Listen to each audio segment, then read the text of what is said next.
Chaw Xtra.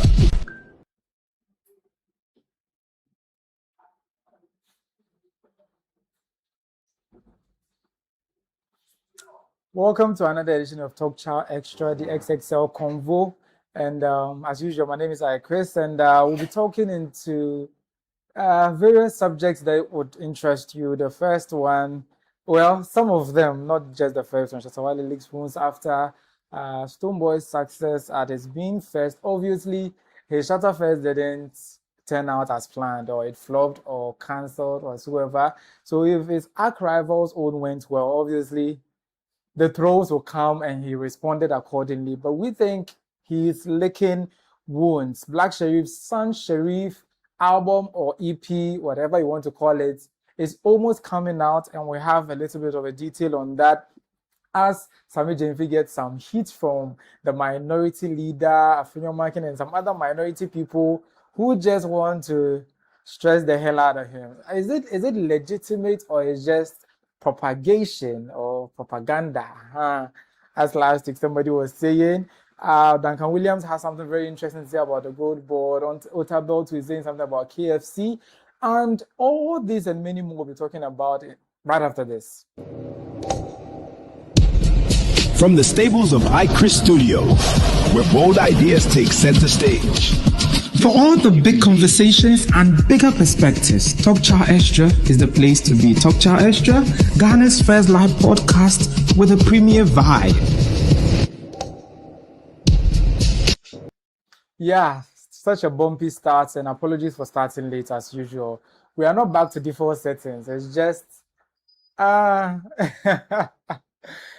it's SHT happens. Yes, so that's something like that. So we are really, really sorry for starting late this time around. We are live on YouTube. You can join us with your comments there, and also on Facebook at iChrisGH. YouTube is iChris Studios. Do also join us with your comments, and we'll read them out loud during the show. I'll not be doing this alone as usual. I'll be doing this with my very honorable blue soldier, blue soldiers, blue army. Not that one, not that one. You call them blue army. You don't like that one. You don't like the blue like army. You don't like it. Okay, so whatever that he is. Okay, yeah, so great mind. Yeah, KSB president, obviously. Welcome back. Thank you, Chris. But do you think today was Friday? You didn't know. I didn't know. When you were saying it, I was shocked. I was like, I didn't know today was Friday. You know, the rich people, they begin forgetting the days of the week. No. I've held a number of meetings today, so I forgot that today is Friday. Oh. And that contributed to this, right? Yeah, sorry. As for my other panel member, he has gone to eat medicine. He has done incantation and all those stuff. He can now appear and disappear. As it stands now, he has activated the disappearing part of the juju or black magic that he has. So in as much as he's right here, you will not see him. So because you cannot see him, we'll not also introduce him. When he comes back from the land of magic or wherever, then we'll introduce you to our second guest. So yeah, let's move on into the very first one. Last week, I think over the weekend, KFC, Kentucky Fried Chicken, were doing their 15 years anniversary in Ghana, celebrating it actually, and for that matter, they were giving out 15 cedis worth of chicken or packages, going for as low as 15 cedis, and it took the whole country by storm, with many Ghanaians throwing their facilities, many people trying to fight their way, many people. It got chaotic basically. And then they were just trying to make control the situation. It ended up some people being watered, some people being beaten, some people being chaos. You know chaos when I mean. It's almost a stampede at the end of the day. So you already saw the images. We won't bore you with those. But one thing that is interesting about it that you should know is that the man of God has spoken about it. He had something to say about it, and we're like, well, maybe if this man of God has this to say about it, also listen and let's see whether we can make sense of it. Take a listen. KFC was selling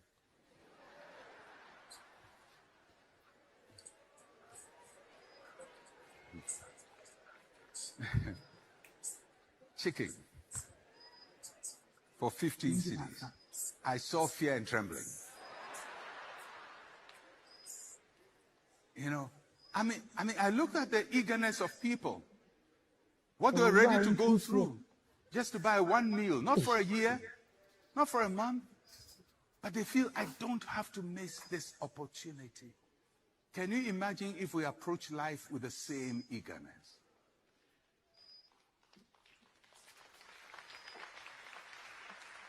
I can't go to work late. I can't go and open my shop late. I can't relax about this. I have to be in the office by 8 o'clock. I'll be there at 6. I have the shop must open at 6. 4:30 I'm going to open the shop because I can't miss this moment. I can't miss this moment. People do it for a meal that will last just yesterday or today maximum. But what about your destiny? What about all the things God has put inside of you? What about all the desires God has put inside of you? What about all the things God has worked inside of you? What about all the things that dropped in your spirit during 40 days of power? All the things you said you would do, I'll do this. Hey, this year I won't miss God. Hey, this is my year. This is my... What about that? Have you worked it out with fear and trembling? Or you are waiting and relaxing, hoping that one day it will be all right? We have to learn to work out what God has worked into us. Okay, so as you heard right there, he's like, if people were trembling with fear and all that just for a meal, can you imagine if we approached life with that same eagerness? Over the week, you saw the KFC chaos. Yeah. KFC chaos. Yeah. Wow. So Pastor Otabil is like, maybe we should take that same energy into other areas, right? And maybe it would have been better. What do you make of that? I think he's very, very, very much right. Why do I say so? Let's go into our government agencies, our hospitals, and then other ministries and all that. People go to work as early as like 9. As early? As early, yes. Opposite early or early? Early. He's being very, very sarcastic. But continue. As early as 9, 8:30, 9:30. Why? Because who will check it out? When I go, I have the records book there. I'll sign like 8:30, or I'll sign like 8 o'clock. I'll sign like 7:50. But if we are to go there as eager as we were with KFC, some even sleeping there around 4. They slept there. Thereabouts. Our country would have progressed so much well that our productivity would have shot up. And then in terms of cash economy and other things, we also have a better our GDP economy. would have gone high. Very, very well. Yeah. So one thing is that I expected him to say it in the religious context. Let's say we would have used that energy to, let's say, worship God or do God's work. But he went the economic route. But it's all part of when you say if you are to approach life as such. So life so it's part of life. Yes. Okay. So either religion or whatever, it's all part of life. So well, we might have it in our minds that just spoke about the economic aspect of life, but in terms of religion, in terms of whatever we are doing in life, that makes life life. Let's approach life with that level of eagerness. But do you think that promotion thing, it made sense? How people were very eager about it, very people were too motivated. See, is it that people like cheap things, or just like, or people? What do you make of it? On the other side of the point, you can say there's hunger. Hey, hunger in this Ghana. You see the rate at which people got there, rushed for food, 15 cedis, because when he or she is having like 60 cedis, you can get like 4 separate foods to store and then eat some other time, not like service that cannot be stored. So that is on the other side of it. Whether they are looking for cheap items or not. Well, let's be frank, who will not buy cheap items? If they are good, if they are good. Okay, so in this case, cheap or affordable items. Which is it? You know the difference, right? Let's put it as affordable. Let's put it as affordable. Because KFC is not cheap. It's not cheap. Affordable, but of good quality. Who will not buy it? Everybody wants it. So it made sense for them to throne their venues. It makes sense, but you see the rate at which, looking at all their branches, what happened over there? And this is the case that they don't have as many branches. Looking at the millions of people and the few branches, is it a thing? And greediness to set in. I learned somebody went and bought 50, somebody went and bought 100. That's what I'm saying. On an ordinary day, yes, who would buy KFC 50? No one, because I think they sell it for like, is it around 150 cities or 100 cities plus? Yeah. So no one will do that, but with a little money they are having, I believe they want to get more than usually. And that is it. That's what I'm saying. On the brighter side, or on the other side of the coin, I believe that there is hunger. There's hunger. And there's hunger to the point that people are able to buy. Do you know the people that bought planes? It's not because they want to consume it. They are buying it so that when, what do you call it? When the food gets short, or the next day when the prices go back to normal, they will sell. They will sell. I don't know if you get it. People were doing extra business with the promotion. So let's say I'll buy 50. When you go to KFC and you don't get the 15 cedis one, I can sell mine for 50 cedis and get like 35 cedis extra.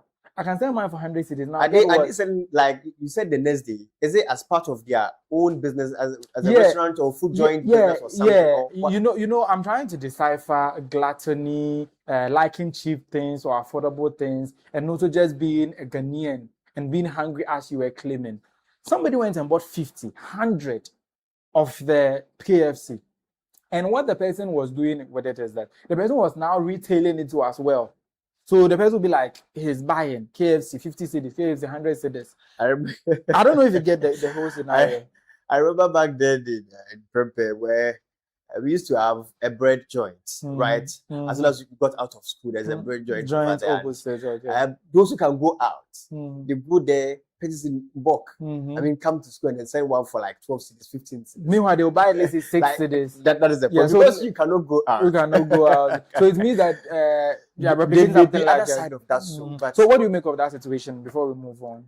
As you said, greediness isn't something we look up to. But as soon as people get a chance to, they want to do whatever will bring them money.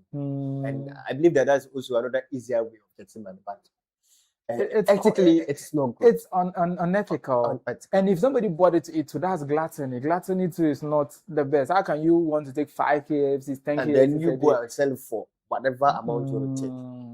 So it's all not the best, no matter how it went.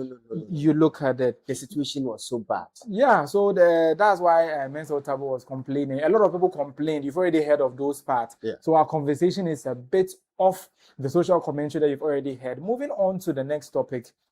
Another pastor is complaining about a customary marriage. The person is like, you were born a Christian, you were raised a Christian, and you are getting married, and you go and do traditional or customary marriage rites before the white wedding one.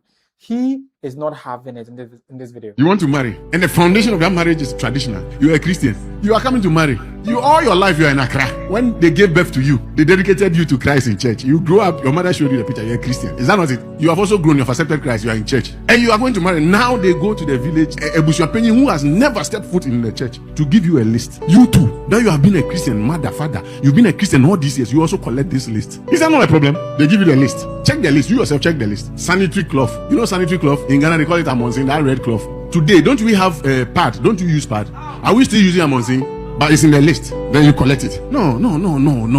Is that not a problem? Christians, wake up. Stop this your hypocrisy. Stop this your nominal Christianity and ask questions. When you talk, there are pastors who will tell you that you have to obey that one. Ignoramus in the spirit. They don't know anything in the spirit. So they will tell you because they are traditional pastors themselves.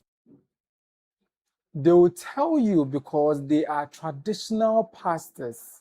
But unfortunately, I beg to differ. I don't know why, but I beg to differ.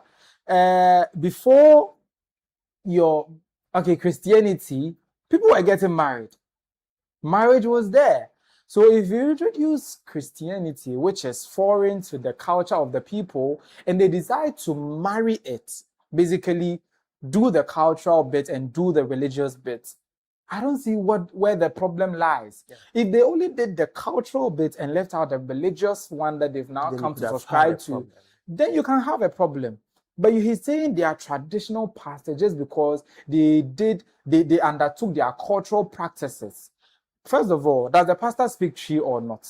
Does the pastor all of a sudden speak Latin, Hebrew, or any of the biblical languages just because he's a Christian?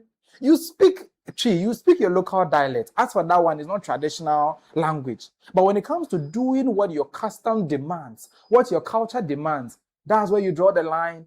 Unfortunately, me, I beg to differ. But maybe you have a different thought on this. I don't have a different thought. You see, sometimes I just want to listen to the whole preaching aspect to understand where they are coming from. But on the other side, why would you say so? Even at all, the person was born into a family before even coming to church, coming to know Christ.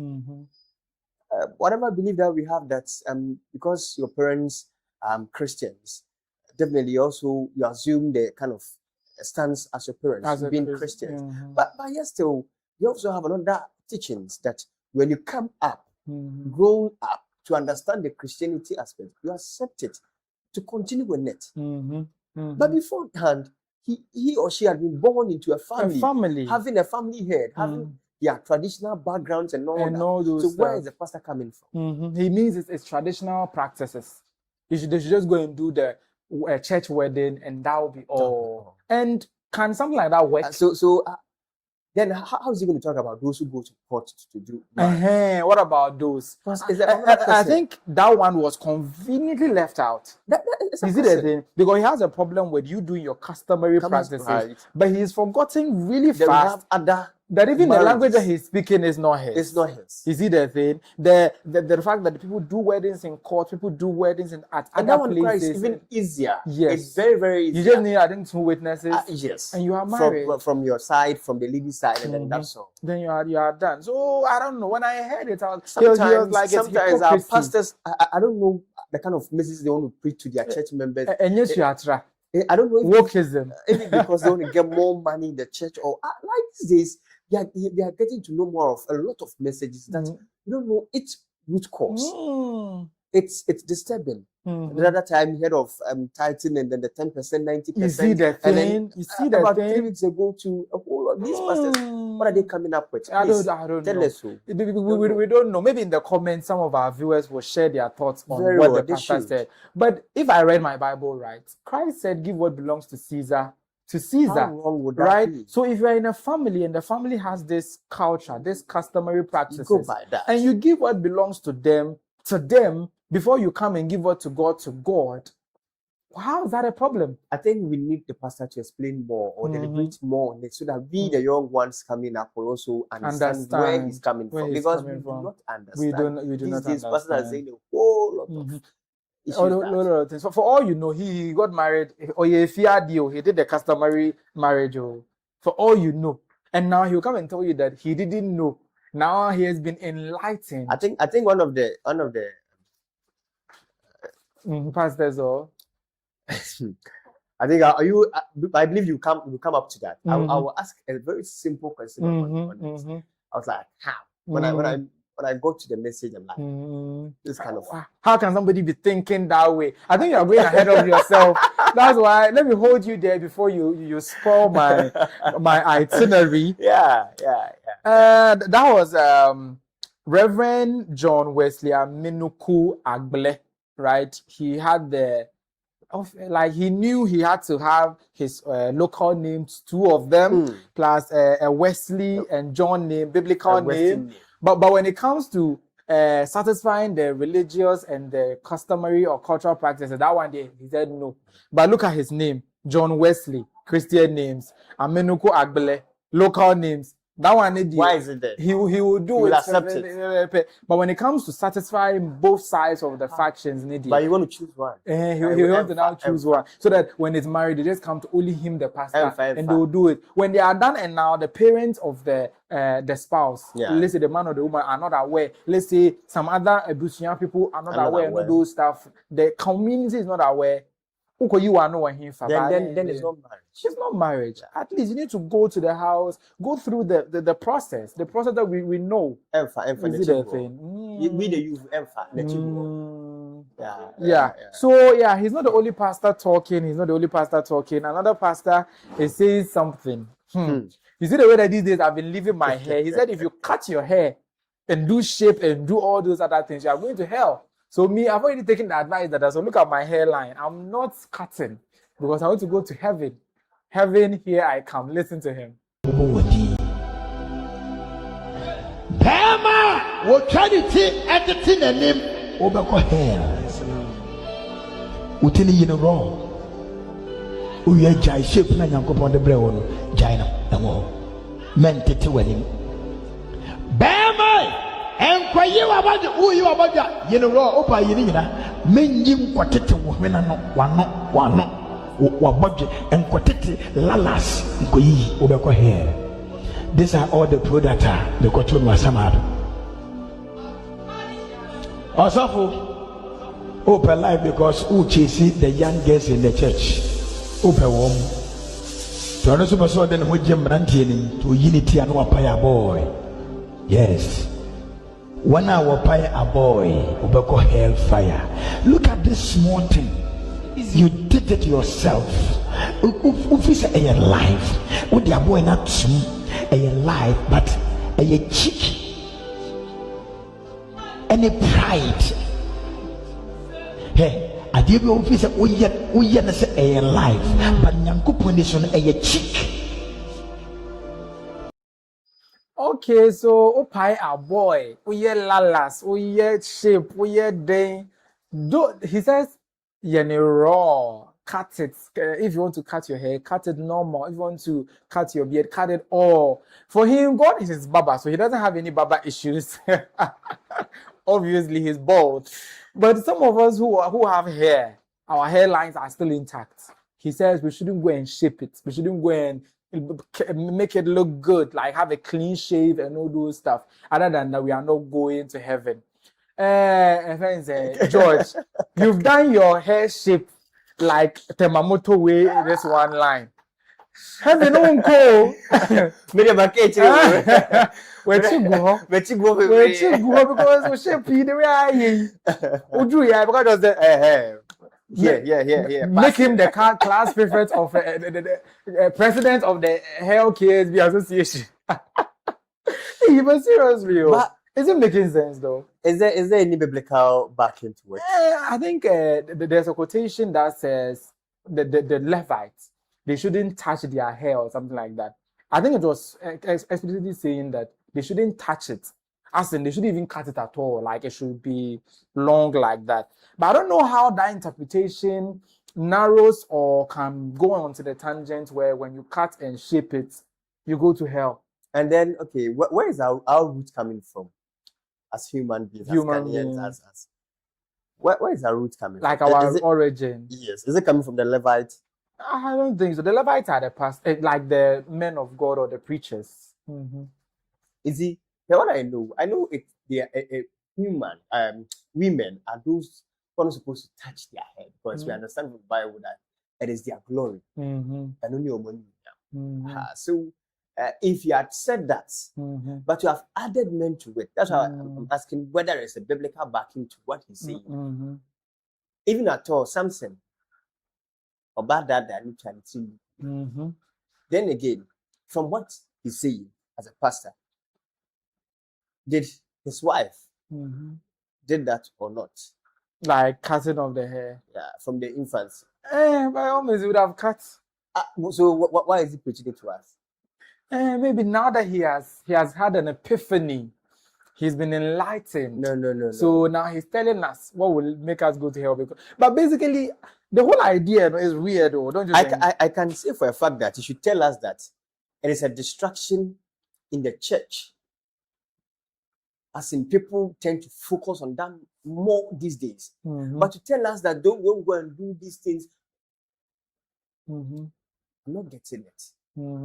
But me, if I said that it's sometimes destructive in the church, ladies come to church and then we look at this fine gentleman who have had a very nice cut with kind of very, very cute beard and all that. Then it will be attracting the ladies. Attracting them. They are not focused on why they came to church. For that matter, I think I can decide. Yeah, maybe if he said because of the distraction, don't do it. But he's saying it's biblical. If you do it, you will go to hell. That's what I'm saying. If I'd heard of that part of it, that's probably this Corinthians, Matthew, Genesis, I would have gone back to read it, to understand it, and to also sought for more knowledge in it. But I've said it so blank that you are saying it is biblical. Then how do I understand it? So that is where I'm coming from. If we can get where he's coming from with the biblical quotations and all that, we can also read for our own selves, educate ourselves, and know what is better. Actually the case or not. And he also said the pastors, some of them are doing that because they want to chop the church girls. That's what I'm saying. If you are to say that it is a distraction in the church, I'll understand. He didn't even say the distraction. He said the pastors are doing it to bore life, like to be fashionable, so they can be able to attract females in the church. It's a distraction. So that's how I see it. But to just say just like that, for me, I want to encourage any young pastor or even any pastor to have a boy.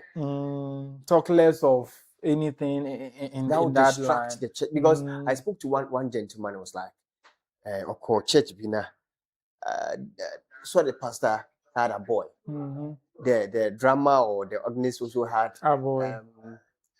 How do they call it? Is it earring? Yeah, the magnets. Yes. The drummer, the organist both had it, and from then they had not gone there to that anymore. church again. He has not even gone to church. Is that reason enough to stop church? No, you see, he was not into church. Someone invited him, and when he went, there was earring, a boy. But is that really a problem? And no, you see, looking at the person's attitude towards Christianity, church, and other things, it is a no for him. But for someone to have worried him for a while, for him to accept to come to church for that particular day, I've seen that. So if I go back to do whatever I'm doing, it's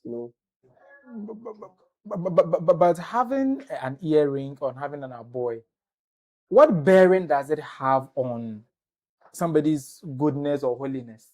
Well, you see, over because I also not have the hearing and still be bad. But out there, when we see those people with the earrings and then the boy and all that, we tend to have some perception about them.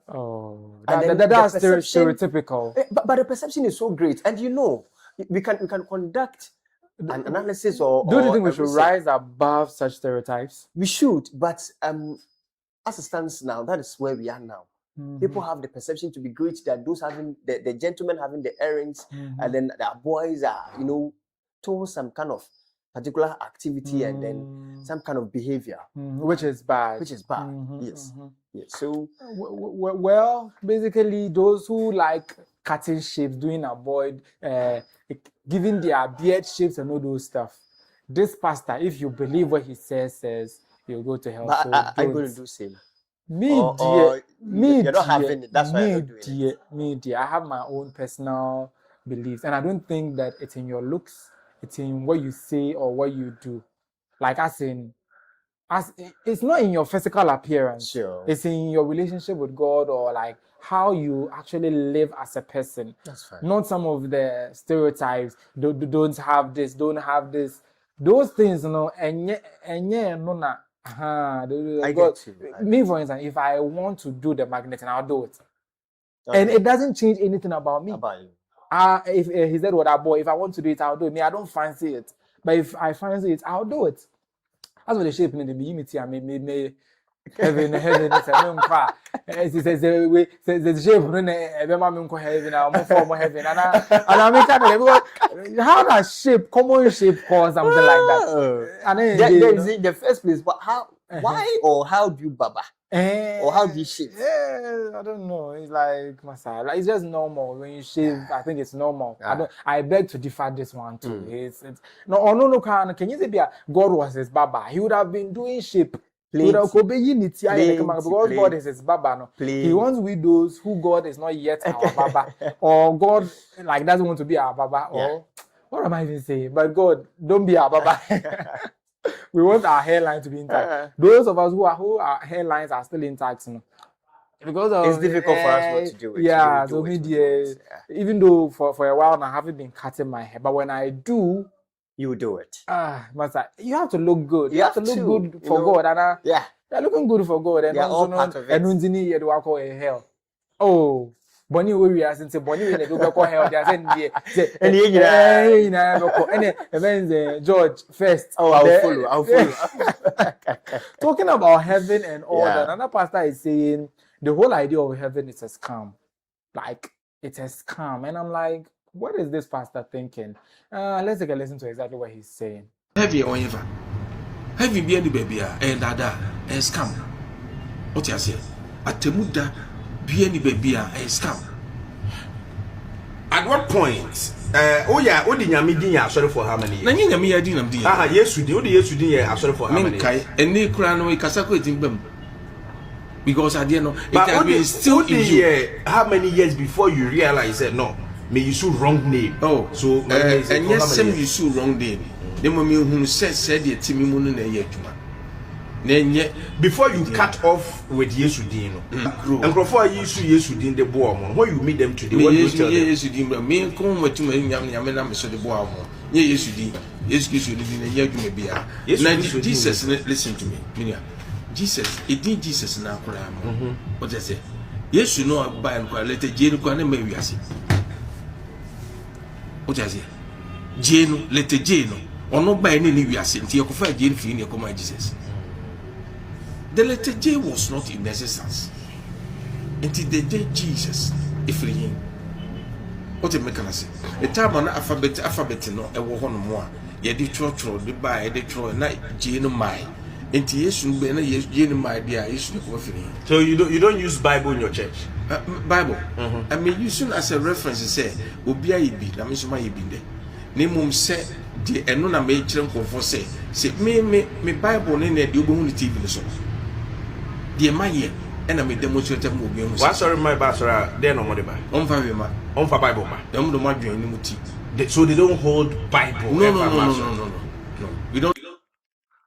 Okay, so he says heaven is a scam. There's no heaven or judgment day anywhere.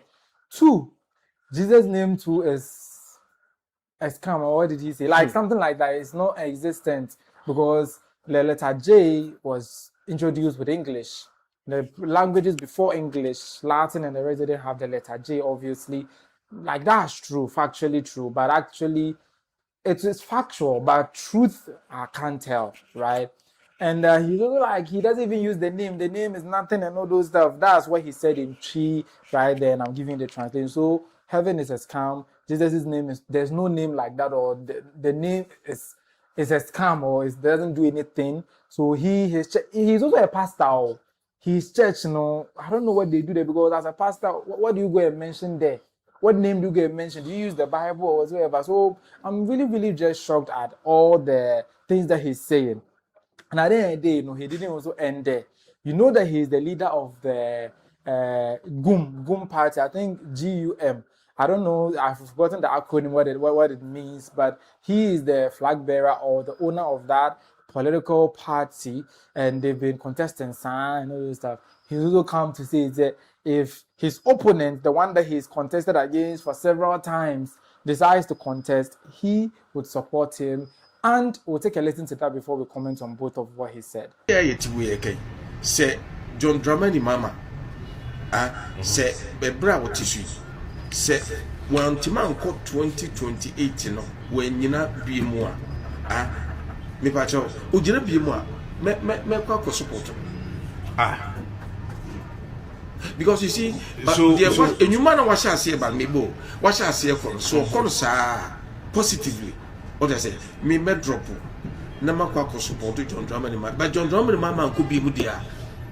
A bad dear may be so bad. So if are you saying, sir, if they can do something that makes Mama John Mahama 2020, that they should do it? They should do it because of them. Because you say, Numa Pana was shall say, I walk on a Ghana. I there. Oh, the Ghana is the buffet. Me come see Rudia ye. Many Jimo Papa. Express Road, you know, from Yinsu to Cape Coast to Takrade to Elibo. I'm happy. Me found me. What I say? Express Road, you're more ye. Okay, so that's pastor and pastor or Reverend Christian Kwabena Andrew, popularly known as Sofucha Bosom, right? He's also the presidential aspirant of the Ghana Union Movement. That's GUM, the GUM party that have been contesting all this while. He's a pastor, as I mentioned earlier, and a presidential candidate for, I think, multiple times, twice now. And he's making those statements. And then let's start from the very beginning, right? The beginning is he saying, there's no heaven anywhere. It's all lies. There's no judgment day anywhere. It's all scam. And there's no name like Jesus Christ because the name cannot do FOCO, like Kim Paluta said. Before I start, the invisible panelist is here. And he would address his own matter. Why were you invisible for all this while? A whole lot. A whole lot. But for want of time, let's jump to the part where you are MJ and you are commenting on what GUM's presidential candidate said. So I think I have a controversial opinion about that. That's there's no heaven, there's no Jesus, and all those guys. To me, I see it as just believe in whatever you believe in. That's all. Just believe in whatever you believe in. You believe in, that's all. And what is that supposed to mean? What's that supposed to mean? You know, some people grew up or were raised in certain religions. It's very difficult to change their mindsets about it. Some people even haven't heard of Jesus, before. Heaven, nothing at all. Yeah. And they also believe they are doing something else. So I think personally, it's not necessarily religion or your belief that's going to save you. It's you, the individual. Yeah. So you think religion is different from salvation? Salvation, yeah. I think the whole thing about salvation is you, the individual. The individual and what you do. Yeah. Not necessarily what you believe in. And what you do, like you do the right thing or you do something religious. You do the right thing. That's all. So doing the right thing is what should be done, not following a particular religion. Yeah. I think doing the right thing and committing to the right cause is what sends you to heaven. What sends you to not heaven. What you believe in. Not what Jesus you believe in, what God you believe in, or what church you go. What Alhamdulillah. Yeah, whether your God is Allah or God or Jesus Christ or the rest. But the other part of the conversation, there's no heaven. So you don't believe in all these things. But what about the heaven part? No, I think we are all aiming towards heaven. Don't you believe in that too? For heaven, I believe in heaven. I believe in heaven. And he's saying it's non-existent. Your thoughts on it? He's so bosom. I'm so surprised he's having this thought. The way this guy is staring at me, because the way that you are saying religion is not this one. To you. Like you're looking at him with some level of how do you call it, disdain or something. Or how then do you not talk about religion? But come talk of heaven. Okay, so I'm before you rebut, you can he will come back again. But before you rebut, some people say there's no heaven anywhere. Jesus' name is non-existent, or it's no name that people should be worried about. Your comment on it before you rebut.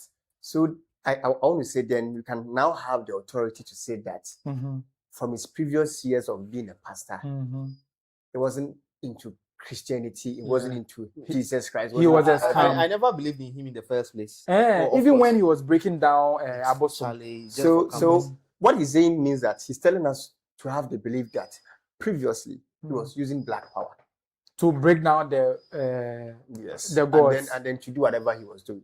So I don't know if how he sees us, like he sees the whole country to be fools, right? Very well. Because you believed in something and you were drawing, I don't know, I should use the word powers.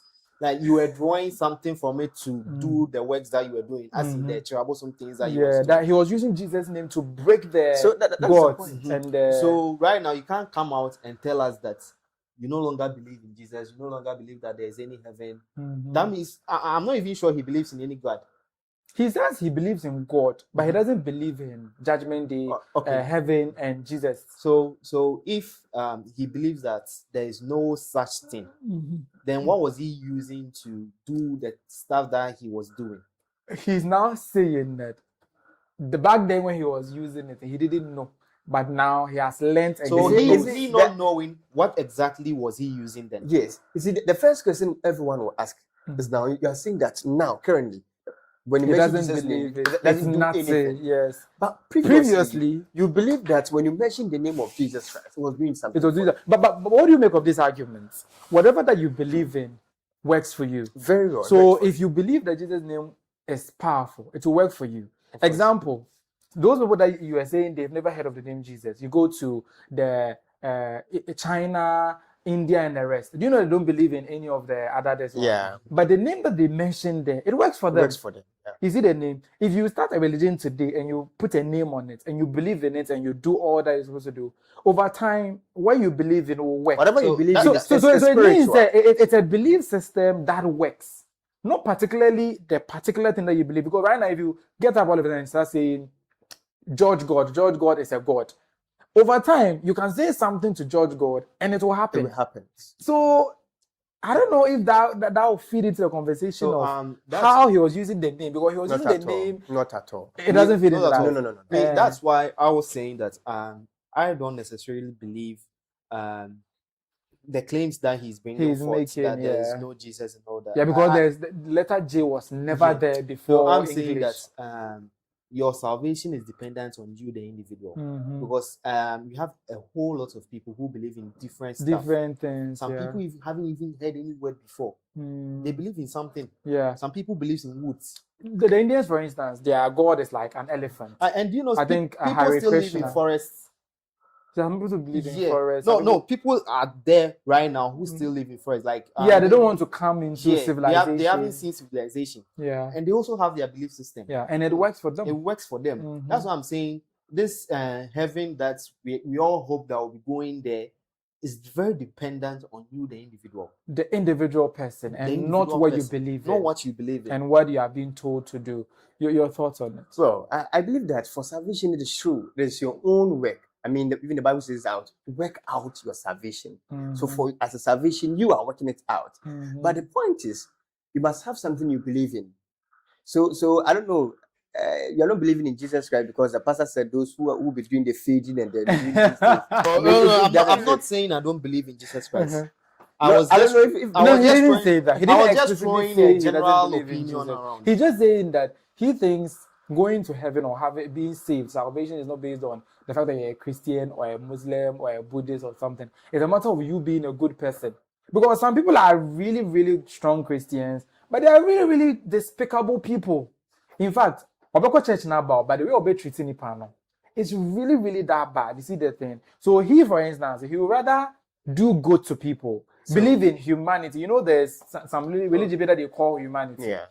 You are good to people. You treat people like you are supposed to. You do everything good for the entire humanity. You help people. You do everything right and all those stuff. And you don't necessarily worship a particular God in order to go there. You are rather more or less treating people like gods and living. So you know, this is a very big conversation. But the question again would be, who then is in heaven if you also believe in heaven? Maybe good people who are good to other good people.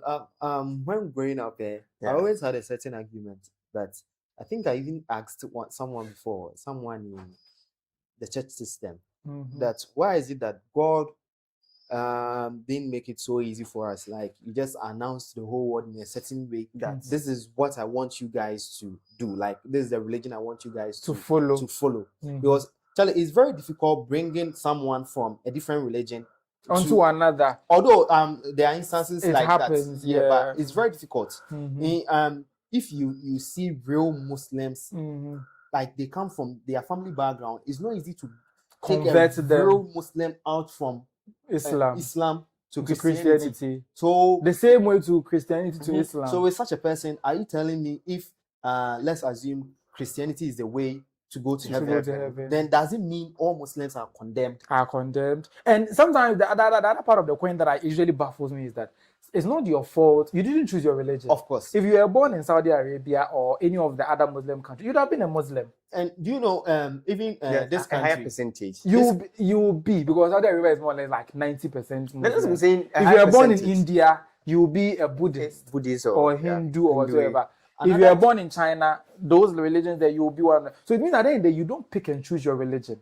and Or and even with the countries that you are mentioning, they allow for foreigners to come to their countries. In India, China, there are churches they there. allow people. But to I would come. like to use this example. North Korea, Mhm. no association with the outside world. Yes. They worship their president. You see, so that means that all of them are going to Yeah, hell. like, and even the channels that you watch in that particular country It's controlled. for Yeah. you. So if you are born in such a country and you die in that country, that means like you were limited on information. Yeah. You don't are- even have access to the internet, I think. No, you don't have us. No, you have. It's also limited. You have, but you are controlled. Yes. Mm-hmm. Yeah, and you are being brought up in a way that our president is everything. Everything. So what right, he says is final. yeah. So right from birth, you are worshiping your president, Mm-hmm. and you die. Doesn't mean you are condemned. Was it your fault Was to it be your born in fault? such a country? Thank you. So the whole thing, when you think about, the more you think about it, the more you get confused. you get confused, So- and the more you question things, Yeah, and the more you great. question things, the more that you don't want to Becomes believe so in plain. stuff. So I believe that then we should not even concentrate on heaven being there. Hey, Yes, you also say what? not necessarily. No, because you see where it's coming from. Then the question will go back. Who then is in heaven? Is it the Hinduist God, the Buddhism God, the Christian Islam God, the Islam God, or whosoever God? is in heaven? Mhm. That's why I'm saying I believe salvation and you going to heaven is on the individual, Not the religion. That not the the person religion, follows. not the religion. Because you find yourself in places, countries, situations. Your religion doesn't make the decisions for you. You Mhm. make the decision yourself. Yourself. Though let me use the example. They're North Koreans. Mhm. So you were born in such a country, but Mhm. still you know what's good and you know what's bad. Mhm. So if I'm hurting you, I know I'm hurting you. Mhm. And if I'm doing good to you, I know I'm doing good to you. Yeah. So in such a situation, it's dependent on you to do good or choose what's right from bad. Mhm. And this right or bad thing that we are talking about, there are things in place A that will be right, but in place B, it's it will wrong. be wrong. Totally wrong. So it's like how we try to generalize how heaven, we going to Yeah. heaven is Yeah. going to be like. Yeah. I don't buy into it. Because Christians will say, without Jesus, no life. No you will not life. get salvation. The Muslim- Islam will say, if you don't believe in God's messenger Muhammad, you are not going anywhere. The elephant people too will say something similar. Everybody is saying something different. So at the end of the day, what are we doing now? What are we doing? What are we doing? So It's- right, we should do right. we should do right. We And should do the right thing. Very simple. Also, we are not God. Because I don't know, in the Bible too, he told us that he has placed before us right and good, but he encourages us to pick right. To pick right, yeah. So at the end of the day, we are required or encouraged to do the right thing, go towards the right path. But to determine what is right from wrong, sometimes something that you believe was right could be wrong. Could be wrong. But as you said, let's all focus on the right. On the right thing, Yeah. That's the right yeah, thing. just The do right the thing. right Basically, I believe that at the end of the day, whether you believe in a certain religion or not, don't hurt people Sure. in whatever way. Yeah. Right? Like, just try to be good to people. No matter how the person Different. is or the people are, just try to be good to them. Like, you can be a bad person. It shouldn't matter. You should project you. Surely. Don't be a reflection of another person. You see that thing? So somebody will say the person is bad, so I'm being bad to him. No. Reflect your goodness onto the people. Goodness. So don't go around hurting people. Don't go around doing stuff that are really, really going to affect bad people. That's why I don't believe in this religion of showism, like showmanship. I mean, No. the money that the politician is supposed to use to build the hospital, he would find corrupt means to pocket it. and now take a percentage of that money and go and give it to the church, and the church is hailing such a person. Whilst if the hospital was built, it would have saved people. Millions. People are dying because of that money that he took. And he's giving like a percentage of it to the church. Now then the church is glorifying such people. And somebody who will not be able to give only simple or need to cook. But the person is not hurting anybody. The person can call one can so watch. And then the people like that will not be in the church, there will be nobodies. And those despicable people who are stealing funds, who if they will be the ones being glorified. So at the end of the day, you know, our standard of religion should change from who is able to show religion, because I know people are a banner, sorry, very religious, but go close the person, and the person he cannot even treat the person cannot even treat you like a person. Charlie, even this thing when you come to Christianity, it's the same for Islam too. There are differences. Some churches don't want you to associate with some other churches, and it's bad. It's bad. And you know, to me, I know there are two types of Muslims. The Ahmadiyya Muslim and the normal Muslim. And the normal Muslim, they also have, I think, 4 types. Yeah, I stay in the Zongo community, so I'm privy to that. Charlie, just be good. Just be good. Yeah. So at the end of the day, you know, don't hurt people. That's just it. That's all. Right? And when you come across people, do good to them. Right? Do good to them. I think there's an analogy that somebody used. A snake would bite you when you come close to it, right? But it's the snake's nature to do that. Right? But is it your nature to also hurt the snake? Like there's an analogy like that. So even now though we want to put on the nature of a snake. A snake, just because a snake will bite. How about if you are even going to save the snake will try to bite you. Let's say where the snake is going is bad. You want to catch it and give it to wildlife and then go and keep it somewhere. They believe you are hurting them. Yeah, but the snake will be trying to bite you. It's the snake's nature to do that. But you being a good person, you shouldn't begin to also be hurtful to people just because the people were hurtful to you. And when you do that, humanity will be good to you, and you also do well. And at the end of the day, you also see the salvation, heaven or whatsoever that we are all trying to be. So be good people as a Christian, whatever thing that you want to do. And at the end of the day, he also talk about presidency. He wants to support Mahama when he contests. Meanwhile, he has a political party, or he has GUM that he's representing. 2 pieces on it, then we'll wrap up on this conversation. We are no joke. If you stand 25 times, you will not get anything. So that's why he now wants to support Mahama. Whether he supports Mahama or not, you don't care. We don't care. What about you? I don't care what he does. He can choose to join anybody whatsoever. Yeah. Since now he's now denouncing everything. Maybe very soon he will also denounce his party. He will say I'm not sure he's going to denounce his party. He will denounce his church members. He still has a church, and they go to church every Sunday. I know. He claims they don't bring any Bible. To the church. Yeah, so he believes in doing good. Okay, he said he believes in doing good. No, literally, that's what he will believe. He said in doing good, teaching people to do good. Teachings. And as to whether those teachings are about doing good and not about going abroad and being rich, you wouldn't know. You see that thing? But anyway, that's what Sopho Troublesome and the other pastors had to say. And we are live on YouTube, as I said, and some comments right there. One from Richmond, but he has trimmed his hair. The pastor that said, if you cut your hair, you will not go there. You know, the pastor himself, his hair is down. But he, do you think he has trimmed his hair? No, he hasn't trimmed. He's been bald since childhood. That's what he's trying to tell us. Yeah, he's been bald since childhood. No, he cannot be bald since childhood. Charlie, that's what he's trying to tell us. That means he's also going to hell. He's been bald since childhood, so he hasn't trimmed. Yes, like about 49 years ago or something. Is that what you mean? Yeah, Charlie. Like, as soon as he was born, he was bald. He has never had any hair.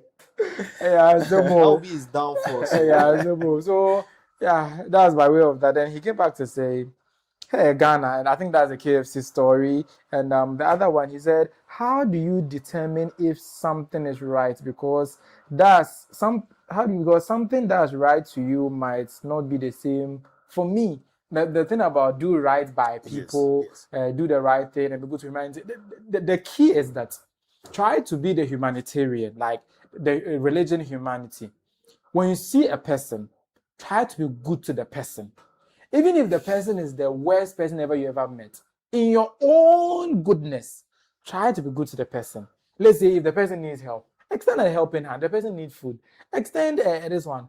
Don't steal from the person. Don't do anything that will harm the person.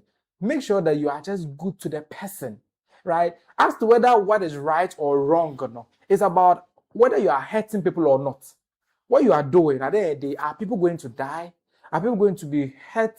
Are people going to be in a very uncomfortable situation? If you use this humanity rule and try to judge things by its effect on humanity or people, I think you can be geared towards the you always be right aspect or whatever. Don't you think so? Sure. You always be right, because if what you are doing doesn't hurt people, it doesn't kill people, it doesn't put people in a very bad situation, then it might as well be good. Or do you guys think there's anything that there's nothing different from what you're saying? I don't believe so. You see that thing? Yeah. So Richie, that's what I think. If you are not, because my problem with our modern day religion is that the people who are hailed in the religion are people who are hurting people really, really badly. Surely. Right? Like they are really, really hurting people. I don't know whether this is true or not, but there's a certain very rich person who people claim what he's doing is hurting elderly people. I don't know whether the allegations are true. I think Joe Spawn, right? Yeah, right. Spawn. He owns Zoom Lion. Yeah. He elderly people, usually the aged are the ones who work for him, right? And according to we've been even right now, I think recently I saw the Zoom Lion workers on radio saying that they've not been paid, and even the money that they are supposed to pay about almost 1,000, they are getting I think 150 cedis or so. That one they are not getting. But such a person is somebody who is being hailed because of his contribution to religion. Meanwhile, what he's doing is hurting people's parents, people's families, people's lives, and the rest. If he had taken the humanity rule and the money that he would have given to the church, for which reason he's a very big person in the church, he just became a good person, Keke, and just paid the Zoom Lion workers and just paid who was supposed to be paid. At the end of the day, wouldn't the world be a better place rather than not paying them what you are supposed to pay, even paying them less, and even the less they are paying them, it's not even coming again. Yeah. But what you rather do is that today you've donated 1 million to the church, 2 million to the church, and such a person is being hailed, considering the rumors are true. You see the dichotomy. That's what's wrong with our religion. You see that thing? So yeah, being good and right in the day. If you want to be good, you will be good. Yeah. Religion aside, if you want to be good, you can always be good, and that's what I believe in. Moving on,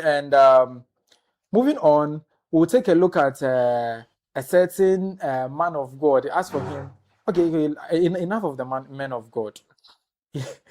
Or we should do another man of God. Yeah, this one too, I don't know, should I call him a man of God? He came and said he made Kim Promise's lookalike Roberts run mad. He made him crazy and now the guy is back.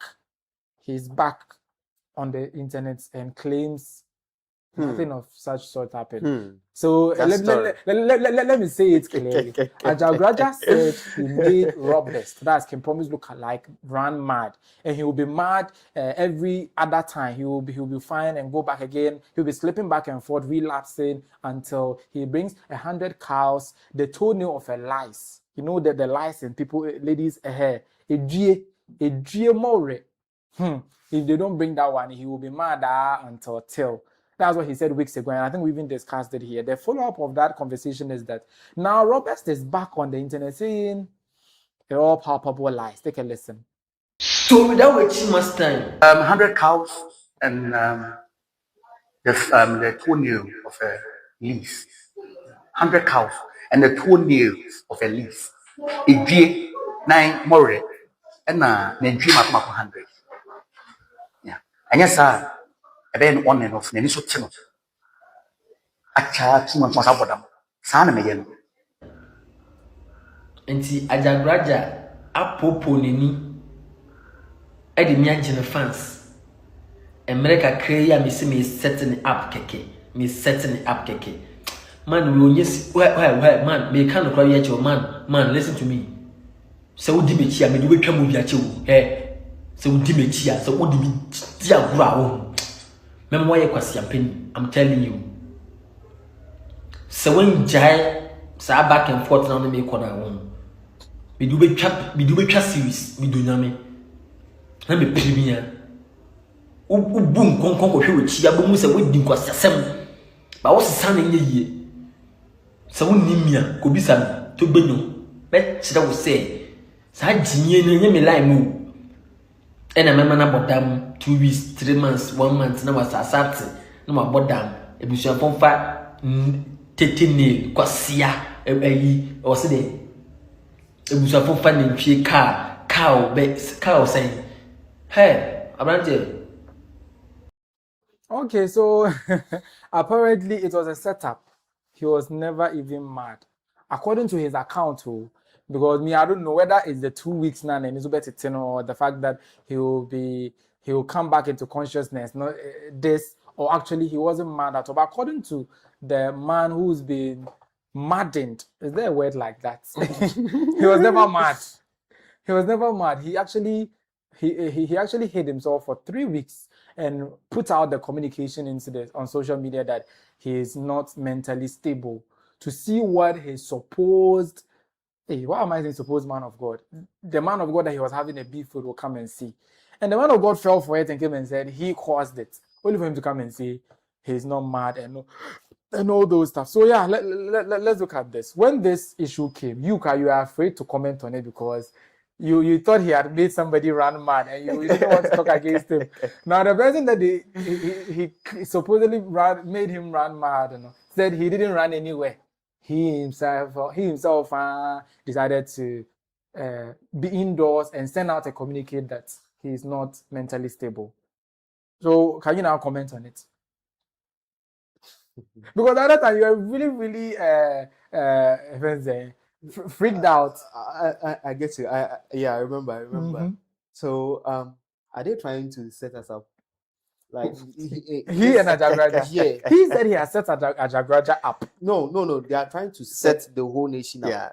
So how can you come out and tell us that you intentionally posted something that you are not, mentally? Yeah. So just to support what as Ajagraja. Yeah, because Ajagraja cares them. Because after they are this one, he cares them that something will happen to him. So he made it happen so that it would be like what the pastor said, is what is happening to him. So when the video was made, what I was thinking about is, why is it that when the pastor came out to say that he has made you mad, that the family should bring 100 cows, Charlie, we were here that I think his parents came and begged on video. Yes. So if it wasn't real, why didn't he come out to debunk it? What if the parents begging was part of the grand scheme? Grand scheme of what? So that means that they are working together. Like my parents, this man thinks he has powers. Let's let's lead him on to think that he has powers to make me run mad. So go and beg, and it will further make the story believable. I'll come and debunk it. I don't think any parent will come down will come out to that level. Yes. But you see, the other question will be that did the pastor came out to also say he has forgiven them or something? Oh, he didn't say that. And then he rather said they should bring 100 cows and then. And the second question will be that, checking the interval, is it 2 weeks up? It's been just 2 weeks. Hey. So within these 2 weeks now. Within the 2 weeks, that is the 2 weeks is staked. But whether he said it publicly that he had forgiven him or not, we don't know. He's not forgiven. He's back. And that means to say probably there is a setup, like it's a deliberate setup from Robbers or Ejagraja. No. From how things are going, they are working together. They are working hand in hand. They are pulling publicity standards. I don't know what they want to earn out of it. Like they are working together. How?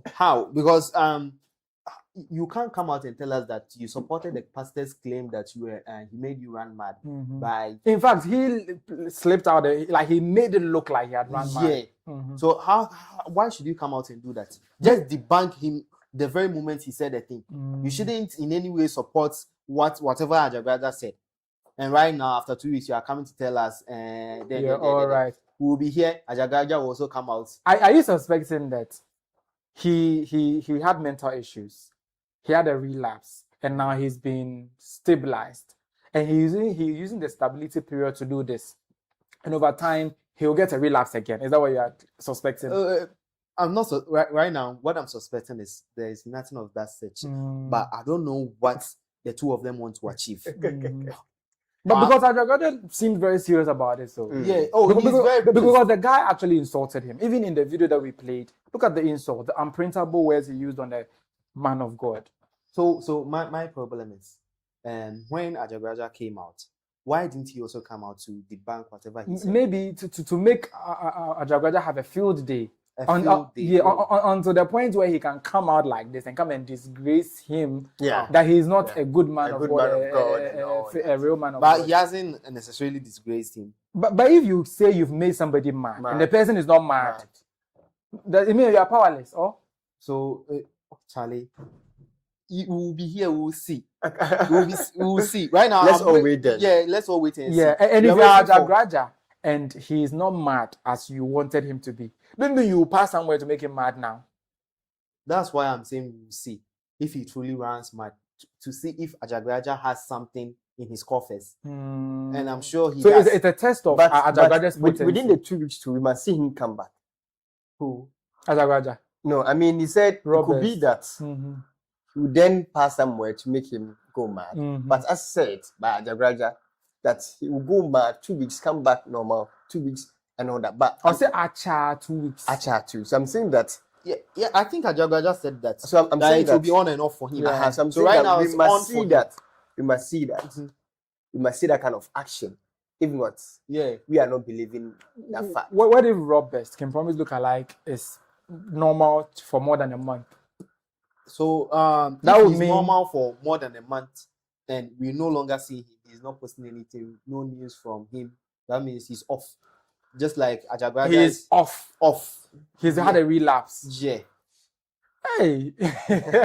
So the only thing that will make me believe Roberts is the parents came out to apologize, beg Ajagraja to forgive whatever he has done to him, right? The parents should once again come out and support the claim that the son is making. The son is making that Ajagraja doesn't have anything. They should support that claim. Yeah, and say that they were just doing it as a setup for him. That's the because only it was the mother and father. And they mentioned their names in the video and all those stuff. So that's the only way I'm going to believe what he's saying. Well, talking about parents and those that can come into the conversation, there's a man who is very popular for saying, go and ask your grandfather. This is a flip side, by the way.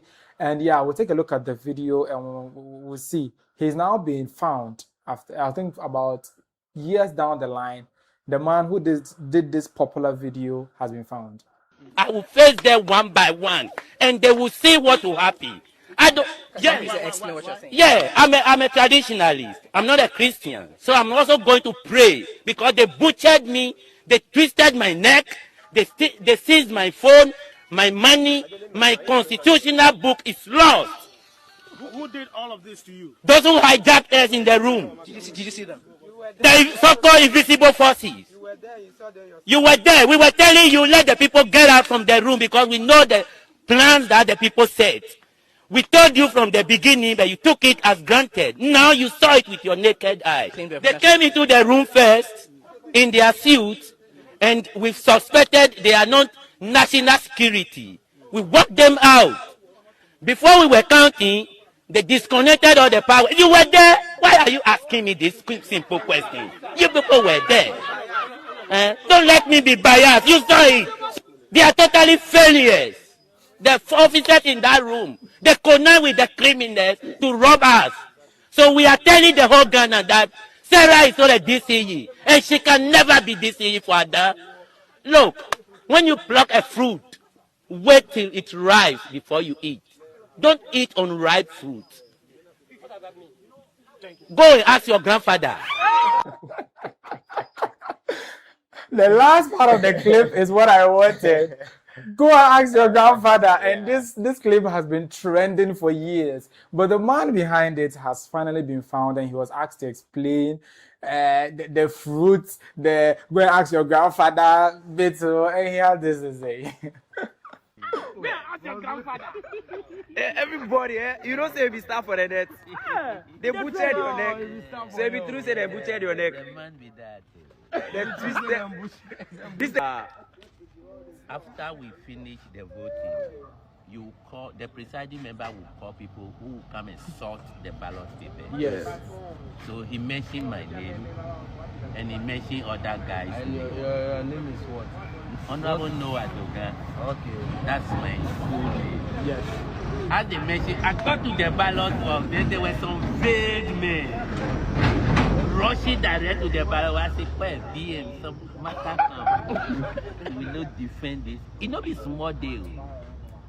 They quickly snatch the box, rush to the VA, change them. Then they bring them back. Because they already voted for they that one. It, so I talk United Nations. UAE. This thing be small case. They go and they say they go lose. Because I talk them, say, they bring them a lawyers. I talk, say, you go play legal gymnastics at the courts. But final day, we go show our biometrics. If, my own and your own different days. Yeah, that was the time they say, "Where Aquano won't pay." So what do they mean by if you plant a fruit, you pluck an unripe fruit. Wait. You see, when the fruit is in a tree, the acidic content in it is high. It's high. That's true. So wait. So when you are eyeing for a position, yes, there are a lot of things that is coming into your head. That is the acidic content. Which you can't contain. Wait, take your time. Take you your don't reach anywhere. Make you right. Okay, so that's Noah Doga, the man very popular for the line. Go and ask your grandfather, and he explained the circumstances under which he said that. And I think they were having those assemblyman or DC elections, and some infractions happened. I think that he happens to be a principal witness. And when he was speaking to the media, go and ask your grandfather came after he said, don't eat unripe fruit. People weren't getting what he meant by don't eat unripe fruit. Who eats unripe fruit? Fruits, I beg your pardon. Yeah, so I think that's just by way of flip side. So moving on to some serious... No. Let's do another flip side, right? Talking about the gods and as to whether they can make shit happen. This person went to the god's well. They have a well from back in the day. And she was doing a tour. I don't know whether she's a tour guide or whatever. And this is what happened when she entered the god's well. So this is one of the wells. This is one of the wells that our ancestors had to bath. This is one of the wells that our ancestors had to bath. For my ancestors. Hey. Boo. No.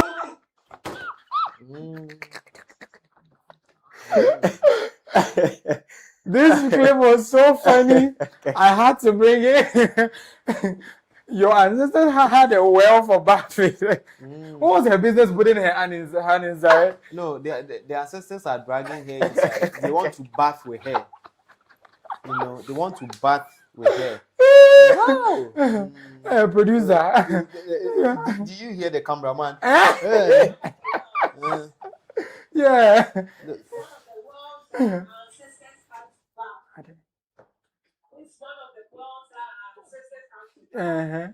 Yeah. You want to show them? Yeah, ancestors. Hey. They want to bath with the lady. Yeah. So why are you here? It was so good. We have to play it again.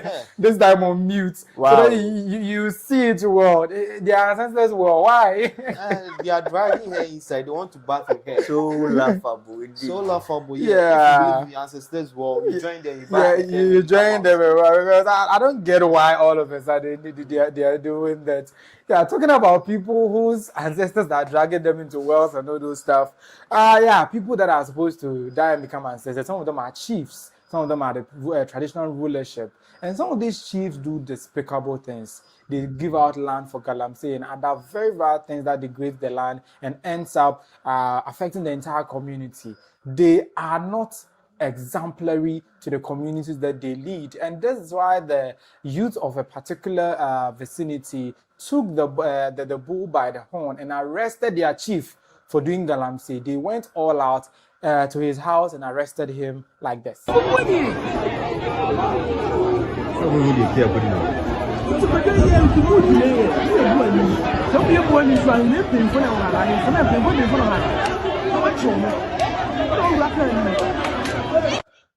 That's the youth of Tanoso who arrested their chief, that's Tanoso Ankobiahene Nana Mwakwata, and handed him over to the police over alleged involvement in illegal mining activity, popularly known as galamsey, in the Tano River. The chief was reportedly apprehended after he was caught, allegedly, transporting sacks of mineral-bearing stones and sand from an illegal mining site to the palace, not anywhere, to the palace. You did illegal activity. You didn't let them use the illegal thing to go away. You brought the illegal thing to the palace, and they came and nabbed him, as you saw in the video earlier. And he claimed ownership, where he claimed ownership of the minerals in that sand that they caught him. But and one of the youths, one of the leaders, actually, gang leaders, right? Gang leaders had this to say. Yachinwa, one kasane wa amena, and wa galamsey site ya O2, a ye galamsey no anything. Ya pese muhu ya na aban ye hwese aban no bema mraya den adino. If you say nana nkobia hen no so nche obi a wa ha. Ye nyina ye mabunu, ye nyina na ye boa se ta na so befa no ntuma pa ya den afura. Anything santrofo, ye nyina nyina ye nkobo obi apa. Ye ha se nana nkobia hen no ya e friend aseda.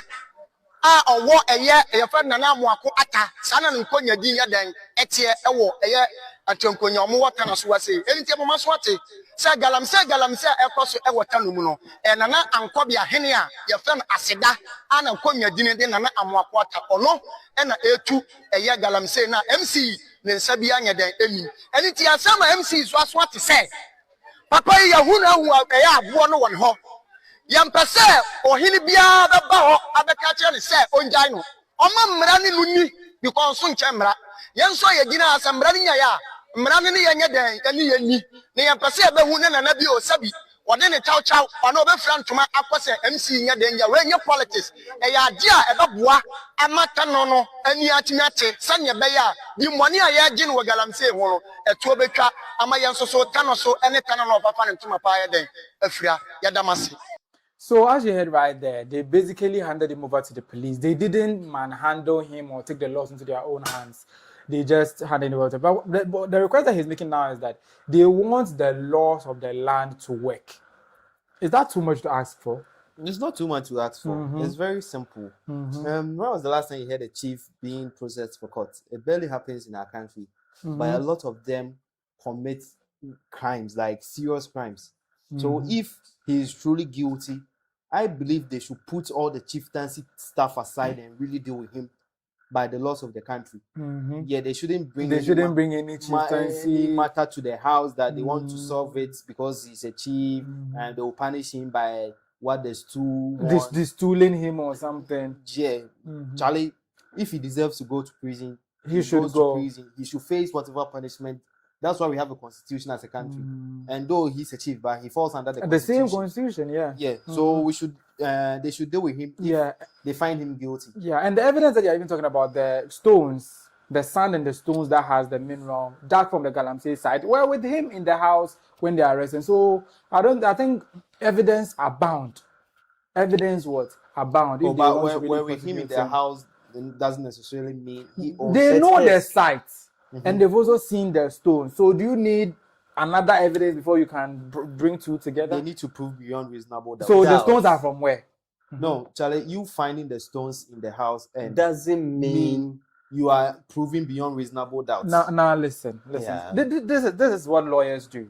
Let's not lawyer ourselves here. Let's not lawyer. He didn't get the stones from the sky. And neither does he get it from any other place. They know his sites. They know where he's working. And they've now also seen him conveying stones from the site to his house. And you said they need something else to prove. They need to prove beyond reasonable doubt. Like how? Like how? I don't know like how, but they need to really prove that he has his hands really into it. He can make someone take the fall for him. Do you know that this is one of the reasons why Guntumi wasn't able to be prosecuted for illegal mining, but he was able to only be prosecuted for being like at the helm of it? It's because of some of these, because some of the crimes are there. If there's no way somebody will do galamsey, if you really want to go by what the law says, that's the reasonable doubt. Yeah, but you see, there's reasonable doubt, but there's also reasonable evidence that can make him without even saying that. Charlie, even with evidence, do you know I can make someone take the fall on my behalf? Like the chief? Yeah, the chief can make someone take the fall on his behalf. He's the one doing the galamsey, and he sees this from not necessarily he doing the one being. But he's taking the fall, mean that he's taking the fall last scene. Okay, taking the blame. Taking the blame. I was the person who brought it to the chief's house. They said they saw him conveying. Not they saw it in the house. What show? They said they saw him after seeing without any proof of seeing. Listen, they said they saw him conveying the precious stone or the stone from the mining site, the sand and those things that they usually get the gold from to the house. They saw him conveying. Yes. And where did they, arrest him or catch him? In his house. In his house. Okay, so he could make someone take the fall last scene. You saw me conveying what was in a sack. You didn't see the real stone or any They dust. said they saw it. So it will be like, I brought this sack and there were nothing in it, but someone else brought this particular one into the house. So the report says he was caught transporting sacks of mineral-bearing stones and sand from an illegal mining site to the palace. So you live in a community, they know where you are coming from. If I'm in a community and I see a car coming, I don't need rocket science to be told where the car is coming from. And if the car comes and it's bringing sand, mineral-bearing sand and stones, it goes back again, goes and bring. And I catch such a person, come and tell me I need to prove that. Hey, oh Charlie, no, hey. No. But do you know when it gets to court, all these things will come out. Yeah, it will come out. That's why they usually say the law is blind. It's not about the law being blind. The law is usually blind. Actually, for that matter, it's right. If you do law for 1 year, you realize that you can get away with almost everything. Because they always raise reasonable doubt. Yeah. Can you prove this? And most of the answers will be no. Yeah. Because one, your eyes were in there. If you are not a witness, the court cannot take you. They cannot admit you or this one. If you don't have any audiovisual, even these days, these evidences can be tampered with. So the court would have to take it, get assessors to assess the. Very well. It's really very difficult. So some of you will usually be complaining, say, there are some court check. It's because of some of these reasons. Sure. You can literally see somebody unaliving somebody, but you cannot prove it in court. You see that thing. So this case, let's not lawyer ourselves here. So we all know but despite all this in lawyering and other things, I think recently when the pastor and the imam issue came up, there was one fine gentleman who came up said that in our country, Sikani, Emrani Sikani. That was the tree he said. Yeah. Isn't it Oliver Baka? Was him, man. Yeah, he tweeted it. He said, Ghana, the laws don't touch the big men. And it happened. By the time I realized, the police, the council, had sat them down to resolve the issue. Yeah, they made them hug. Meanwhile, there was a whole lot of letters going around that they are going to do probe, they are going to do prosecution, they are going to do investigation. Yeah, by the time it all went down the drain. It all went down the drain. So I'm just linking this to the issue. It could be that yes, they've done very well by bringing the Ankopia Ahene. But by the time they realized Ankopia Ahene is even at the police custody. I'm saying that. It could be so. But that would be bad. It could be so. That would be bad because the youth taking the bull by the horn and arresting their own chief, that's huge. You see that thing? Because these traditional rulers are usually revered.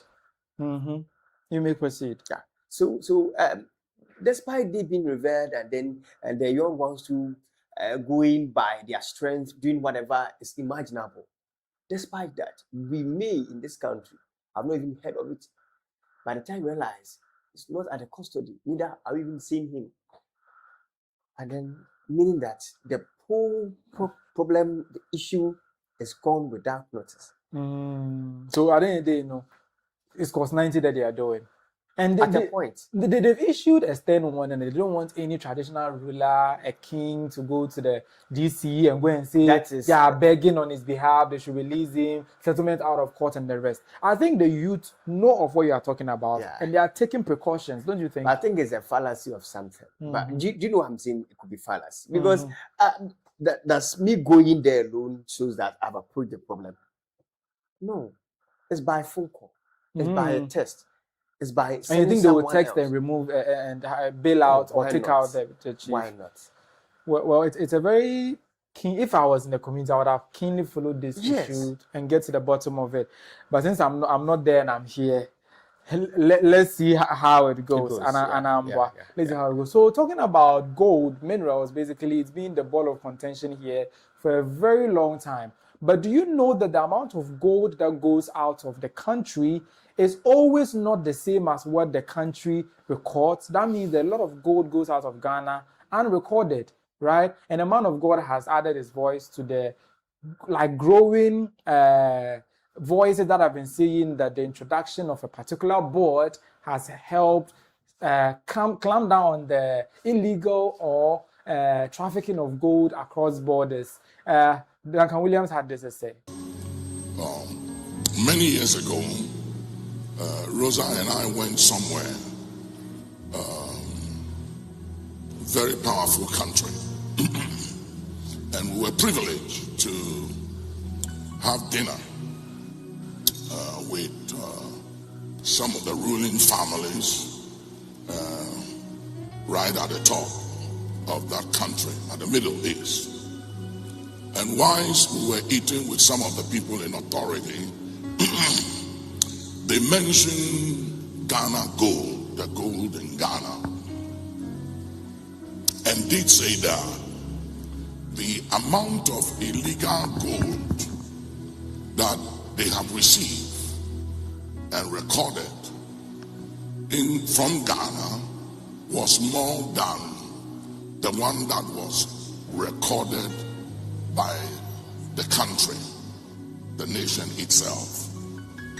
And the amount of the illegal gold they recorded that they received or bought from Ghana, the amount was 3 times more than what the government recorded and sold to that country.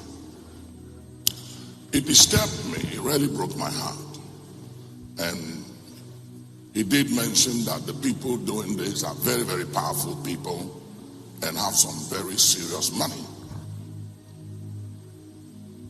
I just thought about it and I left it. Then when the Goldbod came in this time around with this new administration and put the Goldbod in place and started dealing with the illegal mining and trying to regulate things, I had few calls from 1 or 2 places, including that country. And they said if I knew anybody at the top, because they are not getting the supply of the gold like they used to in the past, from the black market, whatever. So if I knew somebody, they would want to approach them. And the amount of money they were talking about buying, which they were buying before and they couldn't buy again, was a lot of money. We really need to intercede for our country. Okay, so yeah, he says the amount of gold that they receive, right, illegally in their countries is like more than 3 times what the government of Ghana records. And with the introduction of the Goldbod, he's now receiving calls from these very same people in other places that if they know somebody who can continue to smuggle the gold to them, he should help them.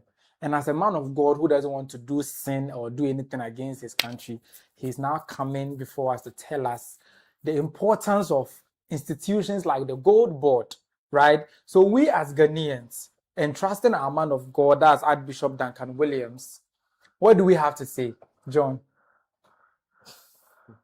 So this whole thing with gold, our country,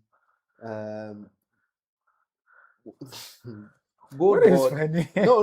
Goldbod, they've been having scandals for years. The Goldbod has been here for only a year. For which years? No. I mean, there are people who in charge of gold initially. I mean, before Goldbod. Before Goldbod. So because Goldbod has been just a year. Yeah. So and the scandals Goldbod was set up to try and mitigate the scandal, prevent it, and all that. Yeah. But Charlie, we know it won't work. Are you It's sure? not working. But he says they are calling him to find big men. Do you know that as it stands now, no gold goes out of the country without a gold board? But Charlie, are you sure?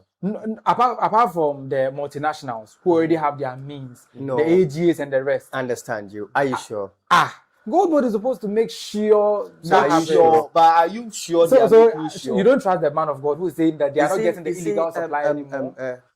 Chris, hypocrisy in our country is so high. When they were calling you that Ghanaians are, bringing gold, smuggling gold into their country, what did you do about it? Did you publicize it as you are publicizing it now? So he should have come and say, "Hey, Ghanaians are smuggling gold into this country." So, and was that news? We already knew. No, Chris, you see, hypocrisy is hypocrisy. Whether I knew it or I didn't know about it, hypocrisy is hypocrisy. Why is that now that they've stopped? Now that you are about praising the board, saying that because they are clamping down on these people, that's why they are now calling you back to say it. Maybe he just wants to let us know that that's the evidence that the thing is good. Even if, yes, they are doing well by getting up the gold. I mean, they've done well to collect a number of them as consolidate the gold markets. Let's say if the smuggling was around 95%, I can say by now they are moving around 60 or 55%. The smuggling. Oh yes. Yeah, they're still smuggling. They're still smuggling. And, yes. And Duncan-Williams is still getting calls. Don't worry. But the issue is that still the illegal mining has increased than before. Because now there's a proper channel of selling the gold. It has also increased the mining illegally. Despite the fact that we've been able to consolidate all the gold that. So you think that the fact that we are now consolidating the gold sale, illegal mining too has become a thing? Oh yes, you see, but illegal mining has always been a thing. See, whether Goldbod or no God, we're doing illegal mining. Yes. Back then, where we had the PMG or whatever, right? Precious mines. Yes. People were taking it out of the country. They still believe that. But with Goldbod, you have to sell your gold to Goldbod. That's what I'm saying. That people believe that they will be caught, and sometimes you have to find a very huge way, very smart way to send it out of the country. That's why they are doing the same now. Now they believe that why should I fear? While I can just go and have it, and then go and sell it to the company.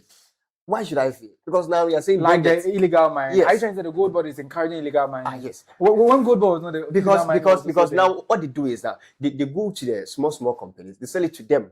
And the small companies will go and sell it to the aggregator or whatsoever. Then the aggregator will then sell it to Goldbod. And Goldbod will now take it out. Either to Bank of Ghana or would send it out of the country. Yeah. So now the channel is now labeled. It's clear. It's now clear. But when the channel was there or not, we were still getting their gold. They were still selling their gold. They were still selling their gold. But now there's no fear of selling it.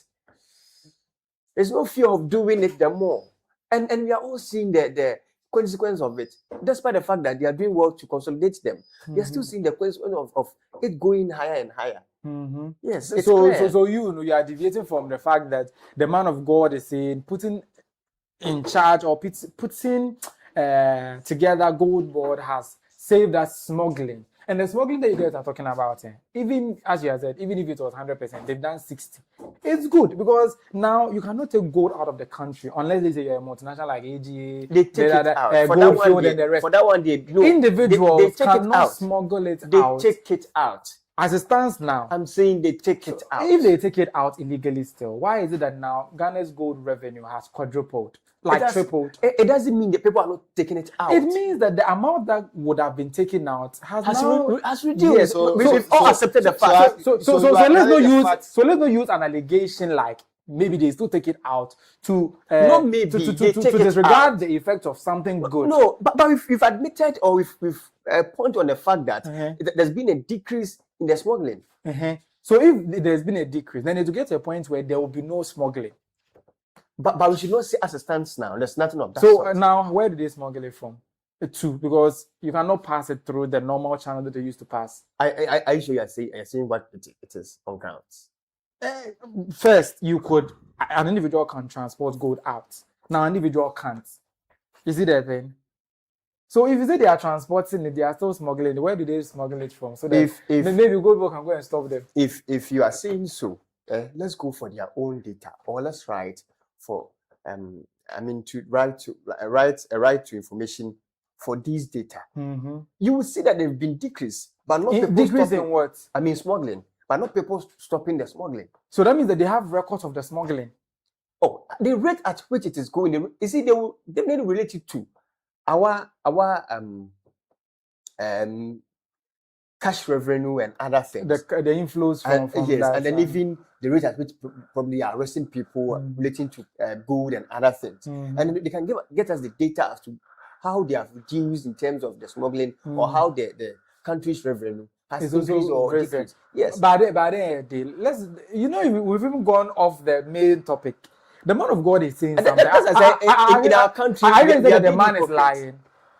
He's been a hypocrite. He's lying. Whether he's lying or not, do you think that Williams is lying or he's just telling the truth? In our country, I've been too much hypocrite. What he knows. What he knows. What he knows. And what he knows is the case. The name is Goldbod is good. He's saying what he knows. Not necessarily about him telling the truth. So it's not the truth. He's saying what he knows. That's all I can say. What do you mean by that? Does it mean that he didn't hear the smuggling outside? He didn't get calls? What do you mean? He's telling what he knows, as in what people have told him or what he has heard.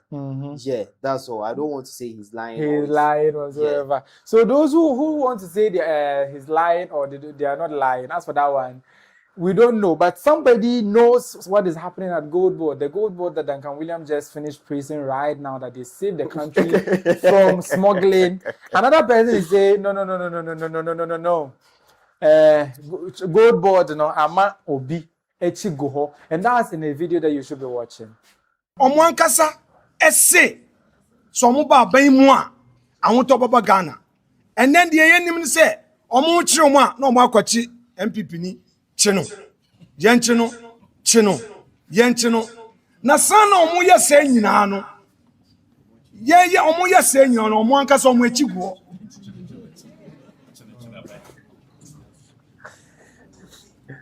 Omo ye se nyina no omo echi eguo. Wo chi obi se wabo aban oman no ka 50 million, 5 million, 10 million, and the minority focus na mo threaten mo be chi omo obi a waye minister da na wo si wakosa ni bibi na mo threaten sana mo ankasa within 1 year Goldbod nkwa 22 billion cedis. Now why na esesa ye the proye attack. Okay, so he didn't just say that about the Goldbod losing 22 billion Ghana cedis, and that's about $9 billion.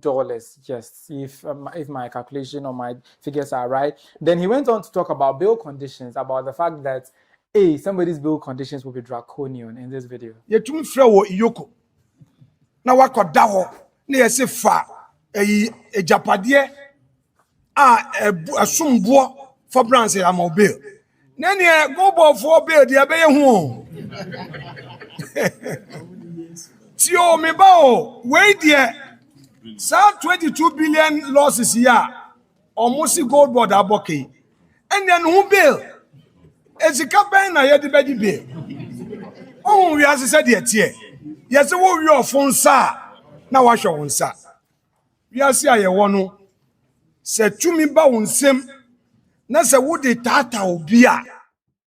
so that's him. He's like, then if they are arresting people and making them submit these heavy bail conditions, then DS, it will be out of this world. But the problem with that statement is that it makes it look like at the end of the day, I don't know, it's a bit problematic if you are making it look like the next person will face draconian bail conditions. It makes it look like the government has a hand in the judiciary, or the judiciary is a puppet of the government. It makes it look like.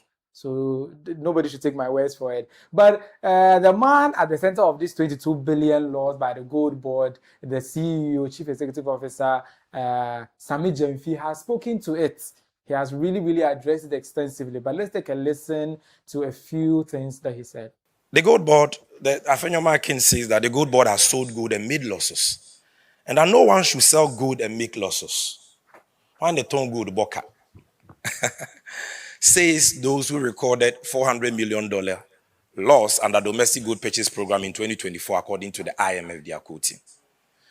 And this is also coming from the same people under whose tenure another state institution, MEF, implemented a gold purchase program and recorded losses to the tune of over $90 million. Today, they want to give us lectures on gold trading. Ladies and gentlemen, I have news for them. We will not take moral lessons from the bottle. Then number two, they say, why has the Bank of Ghana pulled out of financing the Goldbod if Goldbod is not making losses? Number one, the Bank of Ghana has not pulled out from anything. The MPP government decided that it will run a program called Domestic Gold Purchase Program, which will be managed by the Bank of Ghana. And they designed that program in a certain way, which I will talk about it. President Mahama promised to reset Ghana, including the gold trade sector. And his reset is the Goldbod. The act has been passed and the Goldbod is ready for takeoff. And so this new Goldbod model. Okay, so this is like the long video, you get all the details. He veered off to also attack the personality of the Honorable Minority Leader, Honorable Alexander Afenyo-Markins. If the brothel comment was bad, then you wouldn't really like this comment. And it is very sad. You see, when we say this, he says we are not insulting him. This is somebody occupying the seat once occupied by the Venerable J.H. Mensah, the Venerable Papa Uzu Ankoma, or Seiche Mensah Bonsu. Look at the depth and the substance of these personalities. When they rose to speak on Parliament, look at the command they commanded across the aisle. And look at how this seat has now been so bastardized and depraved by a noisemaker who cannot even read and research and get his facts right. So I will go to prison in his brain, and I will have honorous bill terms in his brain. I'm not afraid of any intimidating tactics, because we are serving Ghana in good conscience, and our resource and posterity will speak for us. Good futures. You understand? So there are many things that we do. For example, in how Bank of Ghana sold gold. Bank of Ghana will get agents to buy gold for it, including PMMC Goldbod, within T+4. Once the gold got to Accra, it had to be exported. Whether or not the price had dropped or the exchange rate had appreciated, they will export, because their focus for that program was bring the FX in, because the nation was in crisis. But under the Goldbod, we don't do that. We can give you gold, and for 1 year, we will not fix the price. Our offtake agreements, you can come and see, provides for that. We can give you gold, take 85% of the prevailing value, and defer price fixing for up to a year, which we can even renew. We can sell gold to you even before we deliver the gold to you. We call it sales in advance of shipment. And we can sell gold up. Okay, he didn't just end there. He went on to address him in a certain way that you as well should be listening. No, when people started complaining or like asking him questions about why he is talking to the Honorable Minority Leader like that, he had this to say. When Kojo Opon Kroma, for example, criticizes Goldbod, I may disagree with him and say that he's not being factual. But it's not personal, because he's making an intellectual argument. Okay, if somebody like Abner Sarel say criticizes Goldbod, you can see that poor woman, he doesn't have the information. It's not personal. It's not personal. She doesn't have the information. You understand? If Anta criticizes Goldbod, all of them have criticized us in the past. We've not done a press conference. It is their entitlement. They are entitled to the opinion, because they don't make it personal. You've not heard any of them talking about, hey, any bail conditions, they're best small. You understand? But when you hear that guy speaks, you know that there is a problem. This is personal. So now, Salah, like Felix said, I answered your question. But let me just add this. You said people say that because of the role I played in opposition and all that. I'm not the only person who played a role in bringing the NDC to power. And I am not those who think that because of the role I played in opposition, I should be insulated or immune to criticism. Public officers must uphold the principles of probity and accountability. That is the underlying principle of the 1992 Constitution and a very key tenet of value of the National Democratic Congress that I belong to. So we... Okay, so that's a bit of a, should I say an exchange or a rebuttal from Afenyo Markin, Sammy Gyamfi and all that. It was distasteful. I didn't like the posture of Sammy Gyamfi. You don't need to be any political faction to know that he was being too flippant. He was acting in a way... Pompous. I don't want to use that word, but in a way too, he was being defamed, right? To have made losses to the tune of 22 billion, right? And that is a matter of, it's factually some way, you see the thing. So something that is not factually true, then you go on to make statement like somebody made. It can also put somebody off to probably make some statement. But as somebody holding a public office, you don't speak as how you are paying though. You speak like the office that you own, like you hold. So at that point, let's say if it was like Sammy Gyamfi was a nobody, like he didn't have any government office, then he's been attacked like that. Then he can talk anyhow he wants to talk.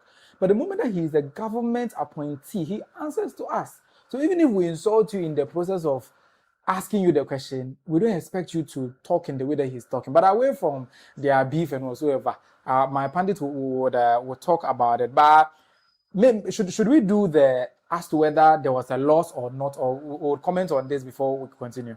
Any of them. Do you think that the back and forth between Sammy and this one, how do you see it? What Afenyo said and Sammy Gyamfi? I just think it's political.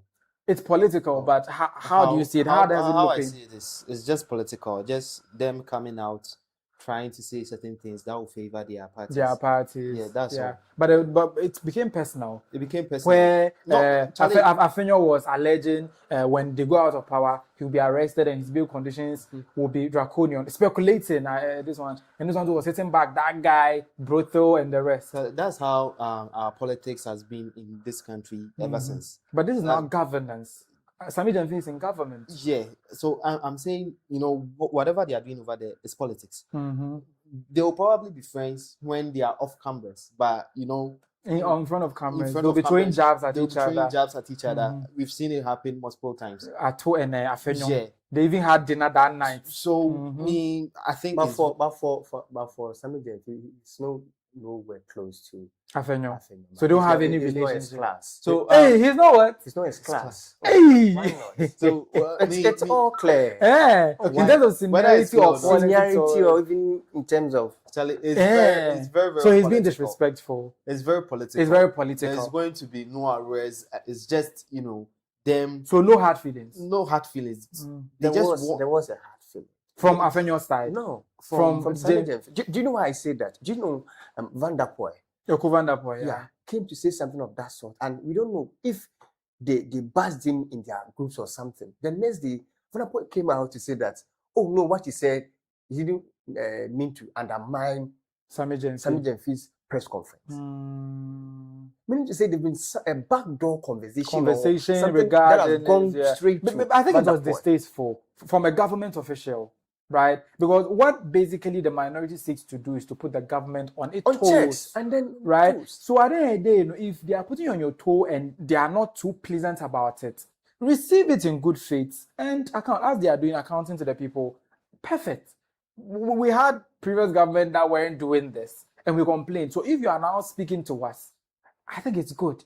But speaking to us in a way that you are sounding very condescending, it's sounding very insulting. Bad. It's very bad. I think that's where I draw the line. And then when Van der Poel spoke about that issue, we were all like, he's saying the truth. But just, I think this morning or yesterday or something, sat on TV station. And he was saying something else. What he said didn't mean to undermine what Sammy Gyamfi did. Which means that he's been spoken to. Yes. He's been spoken to. But let's now narrow it down to the main issue. Sure. Do we think that people like the minority leader should be making such reckless comments about an issue that has not been out and out proven to be a case, right? So now the main question is, has Goldbod really made a loss of 22 billion Ghana cedis? The $9.3 billion that the IMF reported. Is it 1.7 billion. 1.7. I stand corrected. I stand corrected. That the IMF reported. Is it really a loss of Goldbod, or is just something that was hanging there because of the operations and the fact that they are starting something? And we make it look like this is the first time Ghana is making losses in its gold purchase program. I've looked at the data. 2022, we made loss. 2023, 2024, 2025. We've made losses all those years. Why didn't that become a problem? I guess maybe because you're seeing 22 billion. That's dropping. Nothing close to that. Let's say, for instance, in 2024, we made a total loss of 5.7 billion. Cedis? Yes, cedis. 1.8 billion from gold for oil, and then 3.8 billion from our domestic gold for reserves. Total of 5.7 billion. Right, how much revenue, gold export revenue did we bring in? A mere 4 billion. And so if you had to incur a loss of 1.7 billion to bring in 10 billion, that for me shouldn't be a problem. It means that we should accept that incurring losses, what we call losses, for me, they are transaction costs. Okay, so as you heard there, he said if you would have to lose 1 billion to bring in 10 billion, he doesn't see where the problem is, right? Maybe you see where the problem is. You let me know in the comment section. And that was by Joy News, by the way, on Joy News, right, by the way. There's another explainer from TV3, an independent research from them about the 22 million. The minority leader Alexander Afenyo-Marking says Goldbod and the Domestic Gold Purchasing Program, DGPP, made losses to the tune of $1.7 billion, equivalent to 22 billion cedis. This is a claim anchored in an IMF report. The Goldbod CEO, Sammy Gyamfi, rejects the allegations, highlighting 5.4 billion surpluses captured in the Auditor General's report. What did Goldbod's core operations actually produce in 2025? Well, according to the company's audited accounts, 909.7 million cedis in operational surplus from core activities per business review and 896.29 million cedis surplus, excluding subvention per accounting note. So why is an IMF report generating this much controversy? The IMF was measuring the wider DGPP and not Goldbod's corporate profit. It assessed the BOG's entire balance sheet and quasi-fiscal exposure. However, it's worth noting that Goldbod is one of the operational counterparts in the transaction chain. So who is responsible for the DGPP and how does it run? The BOG provides Goldbod with financing to buy locally produced gold. Goldbod then buys, aggregates and assays the gold. It's returned to the BOG for sale to generate foreign exchange and build reserves. This is what existed in the year under review by the IMF. The model has now changed. From March 2026, Goldbod now sources its financing via commercial banks, buys the gold, signs offtake agreements, and sells the gold itself. Now, another important question. How did the massive loss occur? The report indicates it was largely driven by the exchange rate differential, service and assay fees, off-tanker discounts, other program costs, and valuation effects. Here's a picture of the exchange rate differential. Goldbod bought gold from small-scale miners, pricing it in cedis.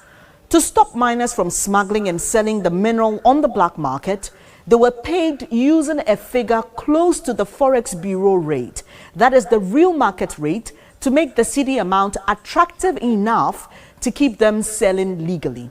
But once that gold was sold by BOG in dollars, it recorded the transaction in its own books as its official reference rate, not the Forex Bureau rate it originally used to pay for the gold. Because the two rates diverge, BOG effectively paid out more cedis than the dollar value it later booked, and that gap alone is described as, most importantly, the reason for the loss. Well, the minority leader still believes the Goldbod CEO has questions to answer and actually projects a future prosecution against him. Sammy Gyamfi has called Afenyomarking's bluff, indicating his readiness to appear before the Public Accounts Committee. The issue may not be ending anytime soon. What will the coming days look like? We'll keep you posted. Okay, so yeah, very in-depth, right? And if you want, how do you call it, a panoramic view or a scope into all that is happening, I think it's captured there.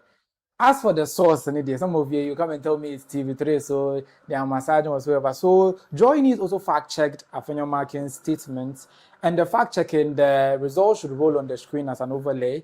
The result from Joy News is saying the Goldbod lost 22 billion is misleading, because in as much as you find a deficit between this and that to be that amount, it doesn't necessarily mean it's a loss, going by Joy News's fact-checking that they also did. So Joy News, TV3 are essentially saying the same thing. And as you just saw right there, the minority also responded to Sammy Gyamfi in a very strongly worded communique after his press conference. Obviously, we all know how they do all this rundown. You also see this one, the cartoon by Tilapia, the cartoonist, very, very nice cartoon there. We see you made loss 22 billion. Sammy Gyamfi also said when you also at ECG, you also made this amount of losses. So I think it's a battle of the losses, or it's actually we are getting to the bottom of the losses. But for Voice of Reason, this is one person that also has information, right? Oliver Bakavamaho, right? And he has also commented on it. His one was put on the screen, and I would want my producer to put it on the screen back as I read part of what he wrote. 20 points. I would summarize them. He says, a couple of weeks ago, IMF published a report in which it says Bank of Ghana, not Goldbod, incurred losses of more than 1.7 billion through the domestic gold purchase program. That's 2025 reports. Then he said, IMF exact words, and I read, DGPP operations have generated significant losses for the government, for the Bank of Ghana. Losses in 2024 were equivalent to 400 million. 2024 losses were 400 million. That's 0.5 of GDP. 1/3 of the related G40. In 2025, the significant scaling up of the domestic gold purchase program operations led to losses of 1.7 billion. That's 1.5%. That's up from the 0.5 that they recorded in 2024. Almost entirely related to gold for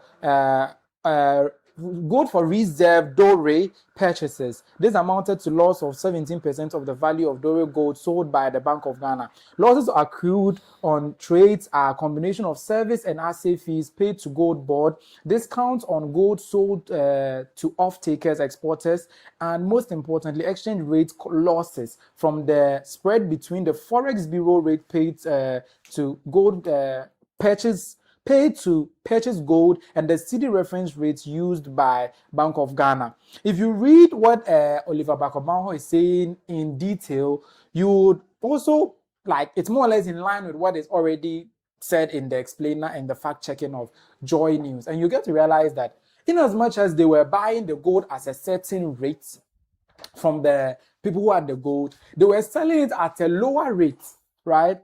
And who you ask yourself, why are they buying gold at least 10 cedis and selling it at 5 cedis? And they said, okay, if you don't buy it at 10 cedis to make the gold, those who are selling the gold, to entice them, they'll smuggle it. So they are increasing the price to be closer to the Forex Bureau rate. So that people will be encouraged to bring their gold to Goldbod, right? And at the end of the day, when they export it, they will get, let's say, something less than the amounts that they... So when you check the amount that they paid for purchases and the amount that they are making as revenue for selling the gold that they purchase, you will get that 1.7 billion money that they are now calling a loss. And the IMF statement was clear. They said it's a loss of Bank of Ghana. So at what point did Bank of Ghana get replaced with Goldbod? Is it because they were doing the financing for the Goldbod or something like that? But then from all the report they are saying, if you ask me, it's an operational cost. The cost of operating the Goldbod, because you can't tell me that IMF themselves says this loss is not corruption. It is the fact that you bought the gold at a different price and sold at a different price. So the difference is what is costing the money. And another person is saying it's a loss that you should be arrested and you will be given draconian taxes. Is it people that don't understand the report that they are referencing, or is just being politically mischievous? I would ask my pundits, some of whom are they are biased, some are not biased. But at the end of the day, let's start with the supposed unbiased person. Do you think that somebody can sell gold and run at a loss? How can you sell gold and run at a loss? So do you think that Sammy Gyamfi sold gold and ran at a loss? So if He did. Yeah, he did. You can't tell me. And he should be prosecuted for that. Not necessarily prosecuted, but as in they should be investigated. You can't tell me 1.7 billion are operational losses. How? Operational what losses? What operations are you doing? 1.7 billion. Yeah. Not in Ghana cedis, right? In dollars. In dollars, 1.7 billion. So operational losses. 22 billion cedis. Yeah. Operational losses. Yeah. That's what I am saying. So you can say your part too. Charlie, so yeah, it's not operational losses. It is what? It's a huge loss. Like they've messed up. So they should be prosecuted. Like they should be investigated. And if they are found wanted, prosecuted. So now, we didn't know of this loss until IMF investigated and brought it out. The one who investigated and found it has brought you the reason why that loss was occurred. He didn't just say, you've made a loss and went and slept. He said, 1, losses accrued on gold trades are a combination of service and assay fees paid to Goldbod, discounts on gold sold to off-takers. They discounted the gold before selling it, and that's what is causing it. 2, and most importantly, they added in their report, or verbatim in their report, most importantly, exchange rate losses from the spread between the Forex Bureau rates paid to purchase gold and the CD reference reduced by BOG accounting. So, investigation on your investigation, they say, any corruption. Or told gold, he sold it at a discounted price. He also bought it at an upper price to encourage the people. So, let's say, Ghana's currently the city is trading at 11 cities, right? Sure. Goldbod can decide to buy the gold at 12 cities to encourage the miners or the ones who have the gold to bring it to him. Because if they don't bring it to him, they'll smuggle it, right? And when they're giving it to off-takers too, they give it to them at a discounted price, a price slightly lower because they too know. Chris, what's the difference between allowing them to smuggle it and you buying at a higher price and selling it on the low? The difference between it is that when you allow them to smuggle it, the country will get like 1 billion from gold. But if you let them pass it through Goldbod, the country will get 10 billion. That's the reason why the first analogy said, if you lose 1 billion to make 10 billion, he doesn't see any problem. Why should he even lose? But you should rather lose 9 billion. I'm asking, you shouldn't rather lose 9 billion, but why should a board be set up, to centralize how our gold trading is done? And the board was set up to run at a loss. It wasn't set up to run at a loss. Its operation led to its having so why should so from what you are saying, that means the board was set up to run at a loss. No. So if no, why should your operations make you run at a loss? Before Goldbod, government wasn't seeing revenue from gold as we are seeing now. Okay. Now Goldbod has come, and in a bid to be able to operate, they are buying the gold at an encouraging price, let's say above market price. So if the thing is 10 cities, they'll buy 15 cities. But still, the board was set up to make a profit, not necessarily give. And the profit is the 9 billion, the 10 billion that they brought in. So within 1 year. Within 1 year, they are still making losses. And at the end, if they didn't bring in the 10 billion, the government would have made just 1 billion or 2. So, Chris, you are trying to tell me that now you say it is kind of pescadi. It is kind of pesca, but why should you? So you lose 1 billion and get 10 billion. That's the analogy. So the analogy, and they've started in this 1 year, they've lost this and they gained 9 million, right? So you mean to tell us that if we give them more years, they will improve upon that, or the losses that they will make will be huge going forward. Yeah. What Sammy Gyamfi is saying is that Bank of Ghana, you see that the IMF report said the loss is by Bank of Ghana because they will give money to Goldbod. Goldbod will go and buy, and they will record it at a different price. So when you check the books of Bank of Ghana, you see the loss there. But when you check the books of Goldbod, you will not see the loss there. So let me land. So what is happening now is that Sammy is like, they won't take money from Bank of Ghana again. They will source it from commercial banks. They will raise their own money to use to buy them. So at the end of the day, there's 7 point whatever difference in recorded, because obviously when you record 12 cedis to $1 and 10 cedis to $1, you get a different figure. So I hope you can see that Sammy, in a way, is trying to acknowledge that they shouldn't have made a loss prior. There's a loss. Yeah. You speak. They shouldn't have made a loss He prior in says the first place. they will now have their own money. They will not take money from Bank of Ghana. So he's somehow acknowledging that they shouldn't have even made a loss in the first place. The reason why do you know the reason he's saying they will not take money from Bank of Ghana again? Why? Bank of Ghana has its own rates, which is the reference rate. But I'm asking you a question. You haven't answered the question. That, do you know, in a way, he's trying to acknowledge that they shouldn't have made a loss in the first place? But who is set up to make losses? Nobody is supposed to make losses. So why are you not answering the question, but you are trying to banter it? I'm saying that at the end of the day, if they made loss as it's now coming out, then they were supposed to make it. So they were not supposed to make the loss prior in the first place, and they've made the loss. So regardless of them saving the country millions, they've still billions. They've still made a loss, of which we have to talk about it. So I think the possible thing that they should do is to try get profit. But they got profit. What profit? Deduct 1.7 billion from 10 billion. But they still run at a loss. Deduct from it, and you get what? You get something positive. But by the way, is this a crime? Is the Goldbod a crime scene? For which reason the African Americans should say Sammy Gyamfi's bail conditions will be draconian? I think it's a crime, man. It's a crime.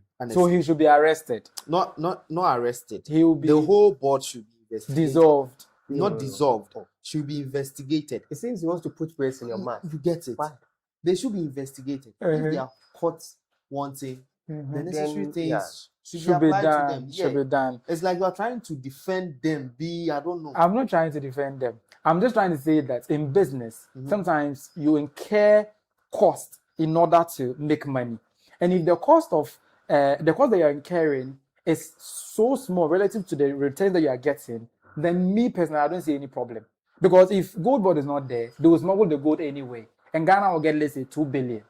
But Goldbod is there, they will get 10 billion, they will stabilize our city, they will use the money to do things that you can physically see that it's working. So maybe when is it that's my point of argument. But maybe their brother from the other side thinks otherwise. IMF specifically stated in their report that it's loss of BOG. Why isn't the governor of the Bank of Ghana the one in hot waters, but Goldbod CEO? Right. Obofour, that's not correct. John, can I ask you a question? Go on. Yeah.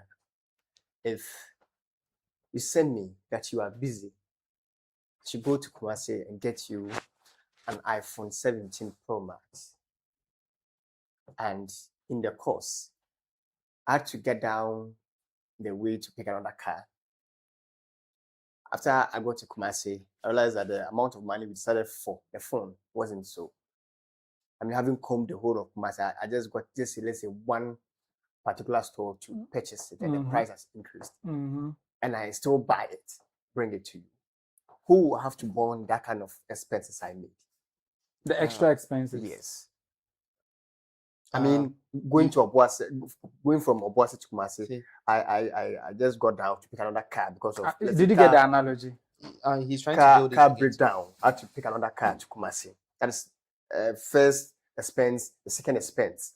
Get it to Kumasi. After I get it to Kumasi, I combed the whole of Kumasi. I just got one store that can give us the iPhone 17 Pro Max, and the price we estimated for has shoot up. Has gone up. And you still bought it. And I still bought it. Who have to burn that kind of expenses, the extra expenses? So I believe the right thing that should have been done is first communication. You communicate. Let's say yes. Answer his There's question. been communication. Answer his communication. Let's take all things. The person who sent you. Right? The person who sent you. Yeah. Not the person who was sent. No. Eh. The person who sent you is supposed Okay, so you've got your answer right. So now continue your analogy. Yeah. Thank you very much. That the person who sent you, isn't it? Yeah. It's very problematic. Thank you very, very, very much. I listened to Honorable Sammy's press conference before I read before I read the minorities statement response. Mm-hmm. And then it was clear in Sammy Gyamfi's press conference. He did not debunk the 1.7 billion loss. He did not debunk it. It was not stated specifically, but he never debunked it. What he said was that, how can someone born a loss and you want it to be in our books? Meaning to say, one, there's been a loss of 1.7 billion. Which is not in the Goldbod books. That's why I add such an analogy that you sent me to go and do something for you. And then I incur loss. You want it to be in my books. No. How? But that's what you said. You said it should be in the books of the one who sent you. Yeah. So in this case, Bank of Ghana sent Goldbod. So it's in the books of Bank of Ghana. No. But it's not in the books of Goldbod. No. That's what you said. His answer was right. His answer was right. Don't tell No, it. but he said the one who sent you. So the analogy I want to make. In this case, your analogy was overturned, and you want it wasn't to overturned. It was the right way I asked him. Because Bank of Ghana sent Goldbod. Who was financing it? Bank of Ghana. Who were they selling it through? Goldbod. They were selling through Goldbod. Okay, like Goldbod was supposed to be the one who was going to buy another stuff. So they were selling through Bank of Ghana, isn't it? So his analogy is that no, they were selling it through Bank of Ghana. Bank of Ghana. No, I mean they are selling it through the Bank of Ghana, isn't it? Uh-huh. I mean Bank of Ghana, and then listen, they have gold for reserve. The CEO will be the representative for the sales of it, right? Yeah. Meaning that through the Bank of Ghana, we are selling the gold out. Yeah. Isn't it? Yeah. So per the analogy, it is Goldbod. It is the Bank of Ghana assisting Goldbod to sell it off. So how then you, let's say Bank of Ghana is born or has born a loss. Yeah. And then you, the Goldbod, wants it to be in Bank of Ghana's books rather than you your books. That is my question. So in this case, Bank of Ghana is in its books, original books. It's there. Yes. But when you check Goldbod's books, it's not there. It's not there. Why is it not in Goldbod's books? That is the question I'm asking. That's the same question the minority is asking. Why is it that, like, you sent me to go and buy something for you, I incur losses in the process of getting you the item, and then you are telling me that they gave me this, so I should incur that loss? No, I must bring it into your books to reflect that I bought it for you, and then there's a loss. So why is it not reflecting in Goldbod books as a loss? Because Sammy Gyamfi is saying he didn't make loss. Good. So let's continue. You see, when this matter came up, and then the minority, I think, wrote to the majority leader, and then they blocked it, inviting the Sammy Gyamfi. Now Sammy Gyamfi too, I think, was it a tweet or what? I don't know.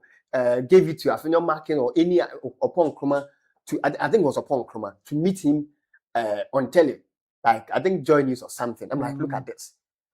They are writing a motion to the leader of parliament to invite you to parliament to come and answer those questions, and then you are saying that they should come and meet you on tele.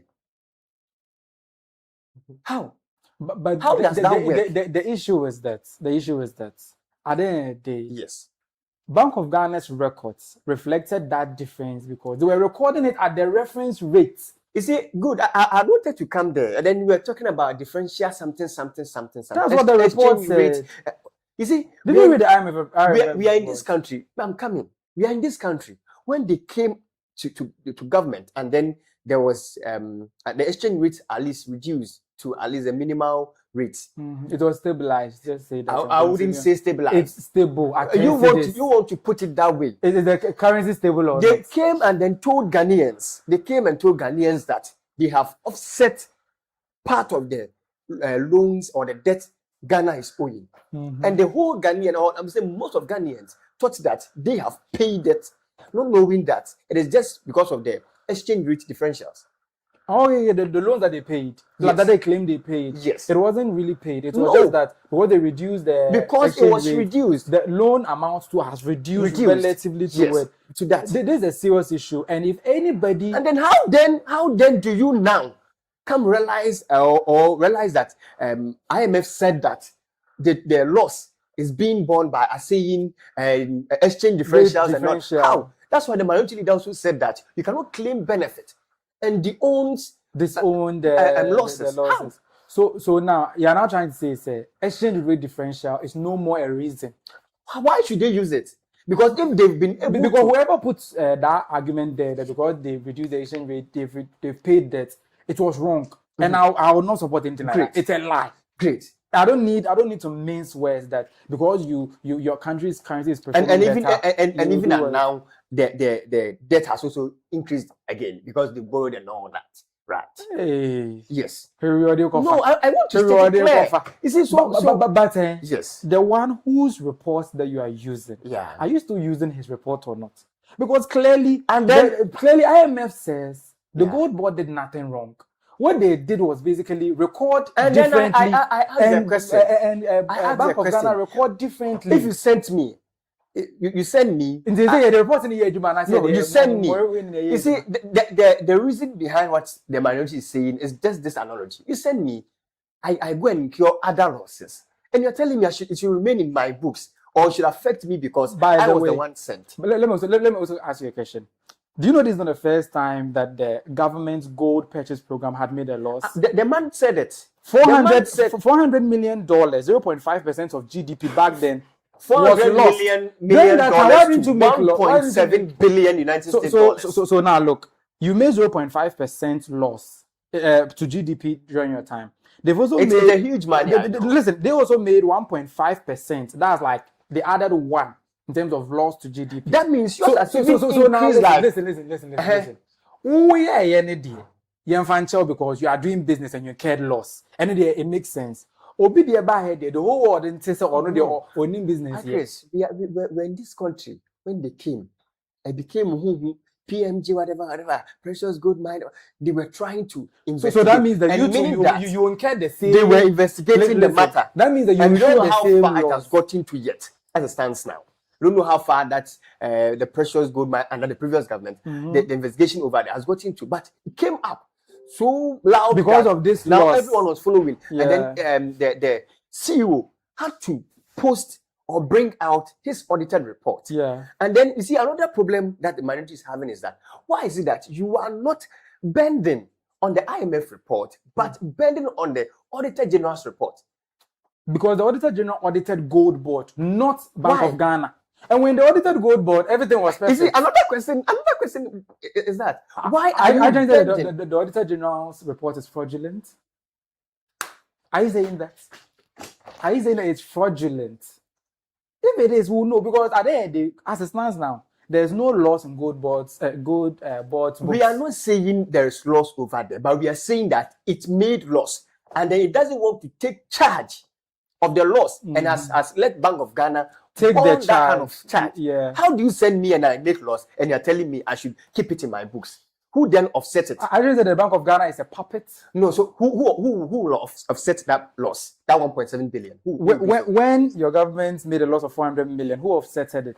So I'm asking. So nobody will. It's a loss that they always to it. Did we say that it was Bank of Ghana that made? But at the end, they said this is not the fair. The Bank of I'm reading the IMF this one. They said in 2024.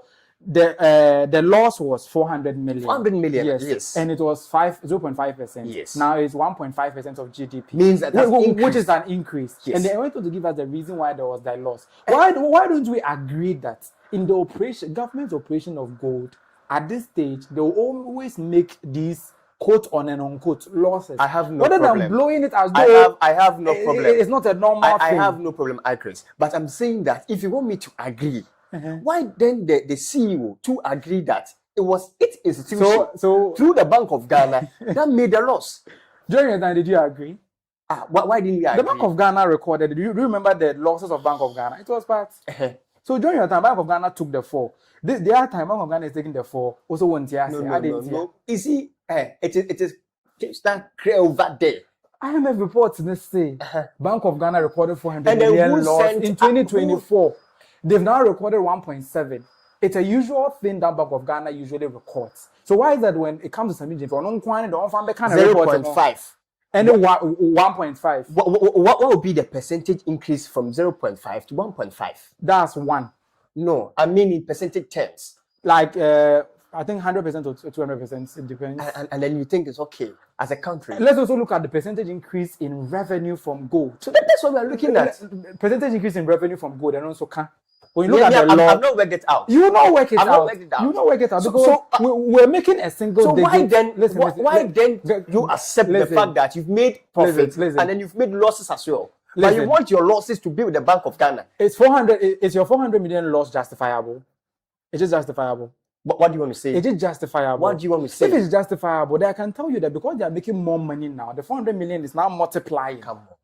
And now, but because we can see that we're getting a single digit. So now you are gold purchase. so now you are Now coming we're to the getting double understanding. digit. So now you are coming to the understanding that Goldbod made a loss. Is that what you're saying now? Yes, they made a loss. They made a loss. Yeah, they made an operational loss.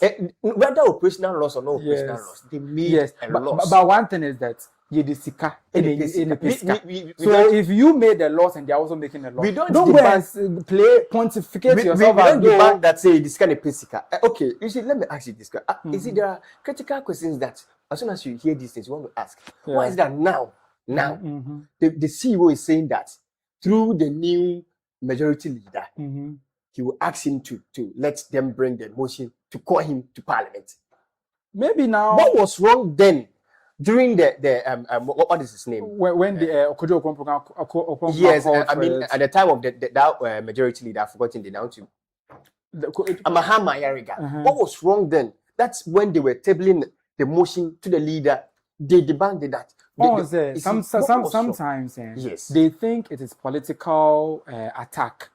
Let's say, do you know since Goldbod came, people have been eyeing Sammy Gyamfi. They've been giving him bombastic side eye. You know it. You cannot say it is so he wants just to protect his political, party so member. you will not go. You can't say it's just political. So you know. You see, we invited the Bank of Ghana CEO, governor, and then the majority leader said that this time it is whatever enshrined here, there, that the briefing is coming to give Parliament. The question is, should not be on camera. Meanwhile, it wasn't on camera. But that was bad. That is bad. You see, I see. It's But bad. during the previous government, they insisted for it to be on camera. For it to be on and they camera. didn't even have majority. Why is it that now that they have majority, they are saying So something different? that's the question. These are some of the questions that when you hear these things, you want to ask. What was it that during Mahama Ariga's time, you didn't want them to come? You yourself, you didn't want it to come. You were telling upon Kuma to meet you and tell it. But now that whatever, I don't know where we've gone to sit down to devise a strategy how to meet the opposition. You want to come to Parliament. Whether you come or not. But one thing is clear. One thing is clear. Goldbod's books are clean of the loss.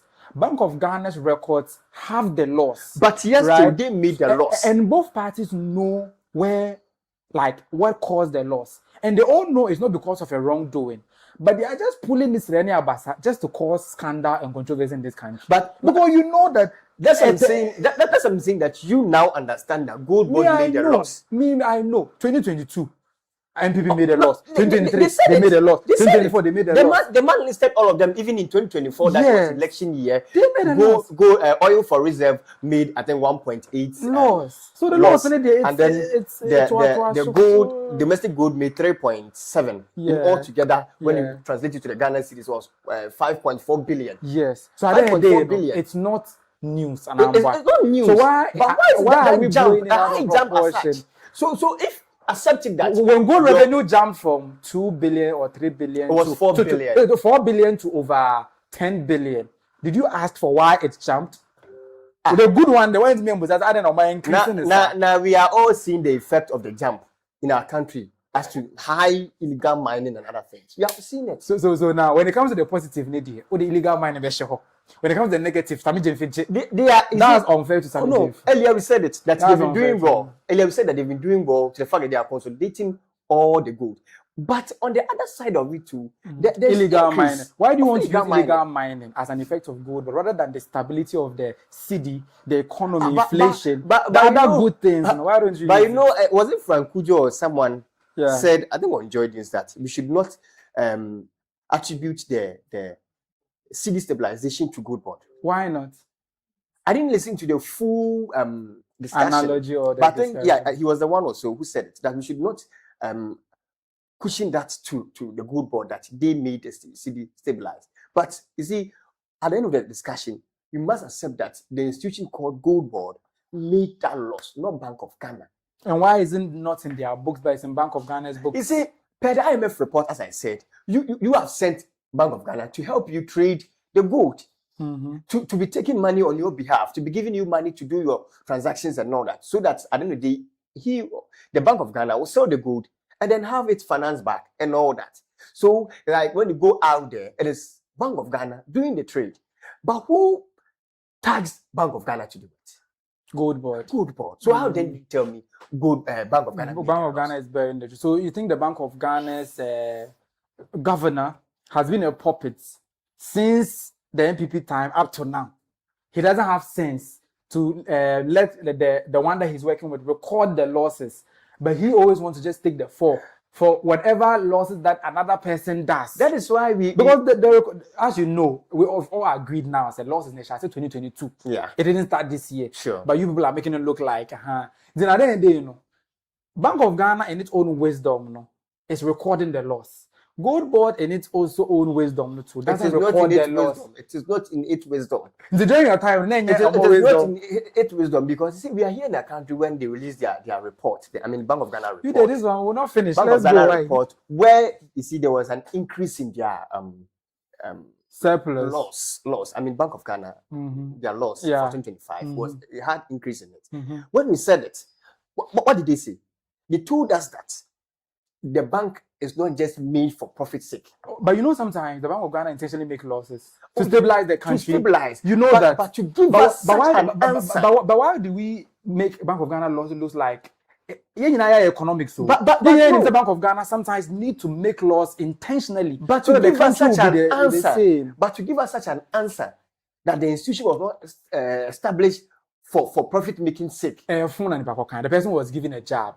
It's not good to do that. But we all know, those of us who did basic economics, sometimes this is a very intellectual platform, and then I understand where you are coming from. But the harm we are doing to our country, the fact that we have illiterates over there who do not know about these things. So as soon as whatever you see, that's what they take into account. So something we say, and that's my problem with of Afenyo. Afenyo said it in Chi, and the Sammy Gyamfi about 22 billion. Meanwhile, IMF reports say Bank of Ghana and Aboka. And we all know why the loss is really channeled to Bank of Ghana, because Bank of Ghana. If they are coming from that end, I can also give you another one. So in this case, who is trying to deceive the ignorant person? It's not Afenyo. Because 22 billion. It's not Afenyo. It's never Afenyo. Should we read the Bank of Ghana? It's never Afenyo. IMF report. You see, he's a lawyer and then he wants to channel it well. But I think this topic can be also talked about some other time. But anyway, whether they made a loss or not, you have your opinion on it. We will debate on it, but the truth of the matter is that there's always a differential vis-a-vis or otherwise known as a loss when it comes to these transactions. As to whether they are right or wrong, well, in the coming year, let's see whether they'll make a loss again. And we can now say the first time now we'll make a loss, just a month. At that time, not for the but for now, let's say all right. First fool is not a fool. Sure. Second fool, a consideration. The third fool. So by next year, the report will be back again. Then we'll now check and see whether they are doing something wrong at Goldbod or not. But until then, let's not be deceived into believing that somebody like Sammy Gyamfi can be arrested for exchange rate differential, discount of prices, and the rest. No, let's not do that to ourselves. Intellectuals, you know where the loss is coming from, and we are just training Seni Abassad for political reasons. Moving on, let's do a little bit of a flip side before we move on to something very serious that Nanaba said. We are jumping to Lady, the video Lady, and let's take it as a flip side. Then we'll continue from there. If you wake up tomorrow and realize you're a lady, what's the first thing you do? That's gonna be okay. I'll be boy, so maybe my mind gonna be wildest fantasies. What? Wildest fantasy? Yeah. Like what? Tell us some of the fantasy. Go check my boobs or something. Okay, maybe I'll go scan one of my friends. Hey, bad guy. You go scan your friends. Yeah. Go your party. They like that. I'm wicked. Mention sell out one body. Go yo Charlie. Charlie. Honestly, I will check my phone to see whether I'll see how many good morning beautiful and how much money I'll be taking from the guys. Definitely, the girls are making money. Yeah. Yeah, but how are they making money? The honey girls are there, so definitely they will. So you will be one of the honey girls. Honey girls. Yeah. If the money I won't make. What you go do take make that money? You know there. What? Oh, tell us the You know, I don't know. The comment section staff they go know for that side. Yeah, I go bath. You go bath. Yeah. Ask me boy, you never bath. If you say boy, the normal. If you bath like once a day, not twice a day, but lady, at least 3 times a day. So the question was simple. What would they do if they woke up and realized they were ladies? What would you do if you woke up, your gender changed the next morning? If my gender changed, do I keep my face? Ah, no, it's a question. I want to answer before, like you answer before I know what I'll do. Yeah, I think everything of yours will change. Everything of mine will change. Yeah, you will change to a beautiful woman. Let's say if you're a handsome man, an ugly man, an ugly woman. So my face, everything will change. Charlie, Azigi will play it. Hey, you go record Azigi? Of course. What will you do? What does women do? What do women do? You look at what women do before you do something. Yeah. I mean, how to get money, right? Oh no, how so you get money? Get money from boys. Oh, I'm saying how to get money. Why are you insinuating? No, he said, what do women do? How to get money? Money, yeah, that's as a guy, you were making money. So as a woman, what will you do?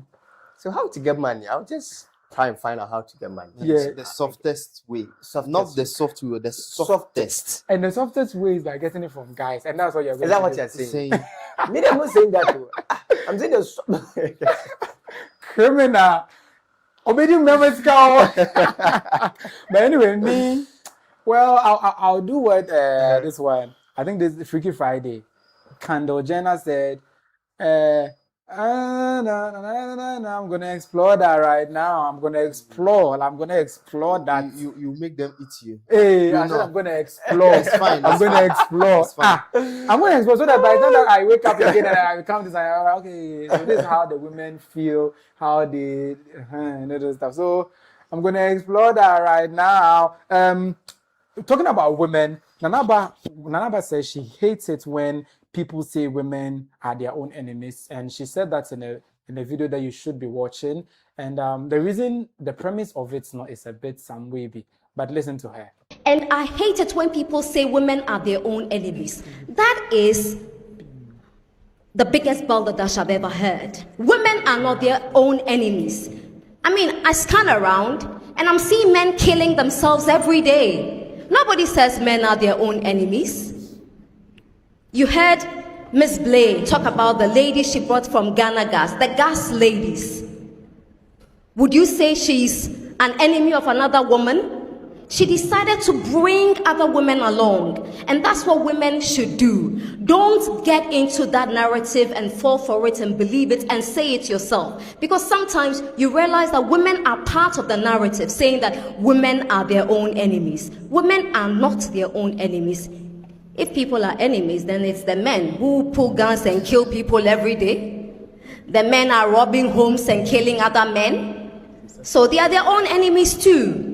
But the truth of the matter is that human beings can be good, human beings can be bad. So it has no gender color. So let's not allow anyone to tell us that women are their own enemies, because women are their own supporters. And we've seen it evidently clear here this morning that women support themselves. And so you should always know that women support each other. We are not our own enemies. Okay, so yeah, that's Nanaba Namwa, ace broadcaster and one of my favorite people. She's saying she hates it when you say women are their own enemies. So, Mr.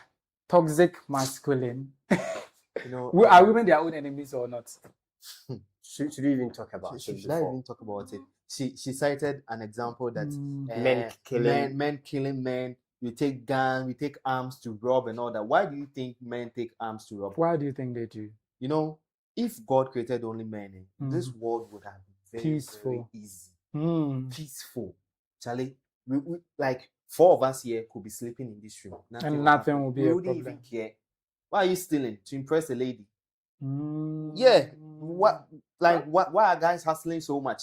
To impress the ladies. To impress the ladies. And she can't come out here and tell us women support each other. Support it's each other. a lie. No. From which point? She made an example that some ladies have helped her to go into Ghana, oil. Where she is, that high profile meeting she is, that's why she's talking that way. The even only, over there, there are differences. To me, the only support that ladies give to each other is how to bring a man down.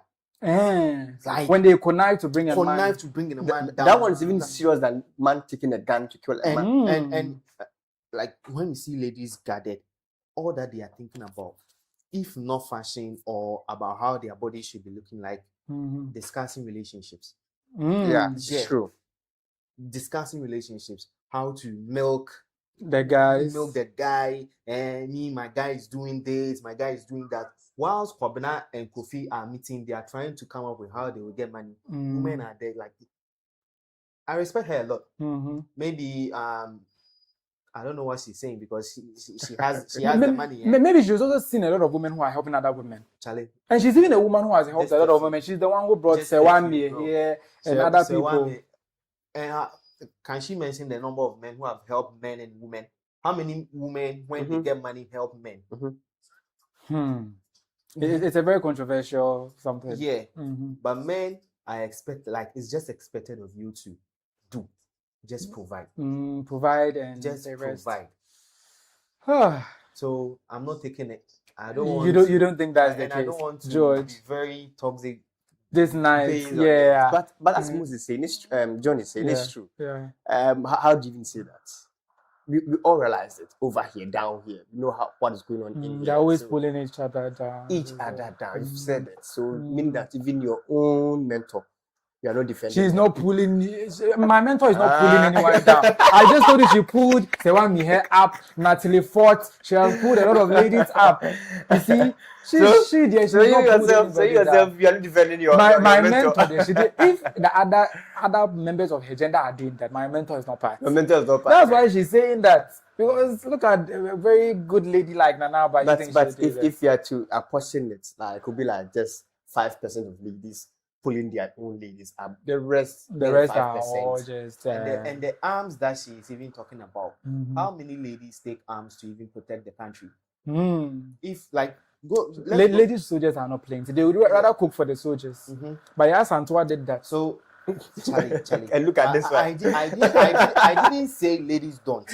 I'm saying how many take arms to defend the country. Less. So they shouldn't. I don't know where the world is going. They are comparing men to ladies. And it doesn't there should be no comparison. I don't subscribe to that. I believe in equity, not equality. Yeah. That's how it's supposed to be. Like, there should be no comparison at all. But Charlie, when you say it, you'll be insulted. There'll be a whole lot. They will say you are a misogynist, you are toxic masculine. You are toxic pants. And then there might be a kind. Richie is in our Facebook live comments. We are currently live on Facebook at iChrisGH and on YouTube iChris Studios, and also will be available on podcast platforms, Apple Podcast, Amazon Music, Spotify, YouTube Music. Yeah, check us out there after this. On YouTube, Richmond is saying, I'm really in support of George. How come it's not in Goldbod books? I think the time that he asked this, we didn't explain why it's not in Goldbod books, but now that we've explained why, I think now Richie understands why it's not in Goldbod books. So thank you very much for that. Moving on to our headline story. This is like more or less like our final. It's a headline story, so I want us to do it. Shatta Wale is currently licking wounds, following Stonebwoy's heavy success or victory with his Bhim Fest London, which happened at the Obofour Arena, Wembley. Yeah, at the end of the day, everything there was going well. Like, everything, no stampede, no gas explosion, no nothing. Oh my God. We have to give Stonebwoy his thumbs up. He really, really, really did well. But back home, people were now, the conversation was around curtains, then somebody's cap, a lot of controversies here and there. Even to the point where Shatta Wale himself came and spoke about the same curtains. I'm like, Papa, wait. When you did your show, you couldn't even pull it off. It was cancelled. It flopped woefully. Somebody has been able to do it successfully. What you and your fans are worried about are curtains. Well, as other people say, if the curtains is your problem, go and remove it. Go and remove it. Simple and tietia. But talking about the success and how Stonebwoy Bhim Fest UK or London at the Obofour Arena, Wembley went. Take a look at this very beautiful performance by him and I think Tiwa Savage. Yeah.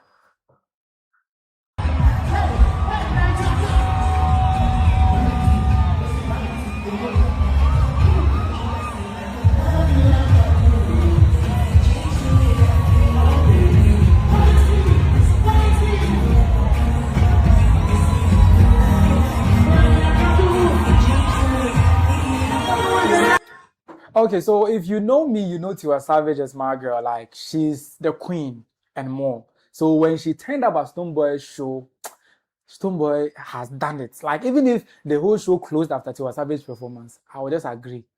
Queen of Afrobeats, she got the keys to the city. Like, that was just all. And Tiwa Savage wasn't the only one there. Of course, Patoranking was there. Mr. P of P Square fame was there. A lot of big acts were there. I will not forget my local indigenous legends, especially Samini, Overian Ponsa, Kwabna. Most of the stars were there. It was success upon success. For want of time, I won't go into those. But Stonebwoy himself anticipated what the Shatta fans are doing. And during the show, he himself said, Omechi Guho, in a video, very short video that you are supposed to be watching.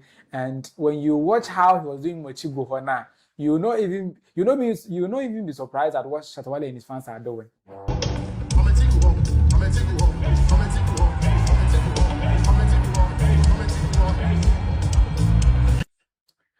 Okay, as he said, Omechi Guho pa, Omopa, Omuzungo show nibi. Omungo rent big space, 12,000 capacity nibi. Now, Munjaize and curtains the year then. Curtains are nyeshe. Then one of the fans also made a comment. Well, let's take a little look and listen to a feedback from one of the fans. Maybe I'm blowing it out of proportion, but one of the fans said this. Best performance so far. Well organized. Lot of artists. Stonebwoy was on point. 2 hours of performance. He came 9 o'clock non-stop till 11. I'm amazed. I love him. Bim. Okay, so yeah, she ended with no stampede. I'll add it post-production. Then Shatta Wale.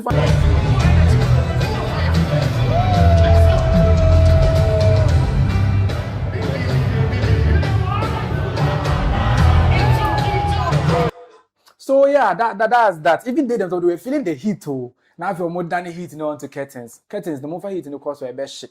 And then they showed Then Stonebwoy himself posted on his social media that this one should roll on the screen. He posted, and I read on Twitter, light conquered over darkness. Every time destiny shall forever be fulfilled. History was made. London, Ghana, Bhim Nation.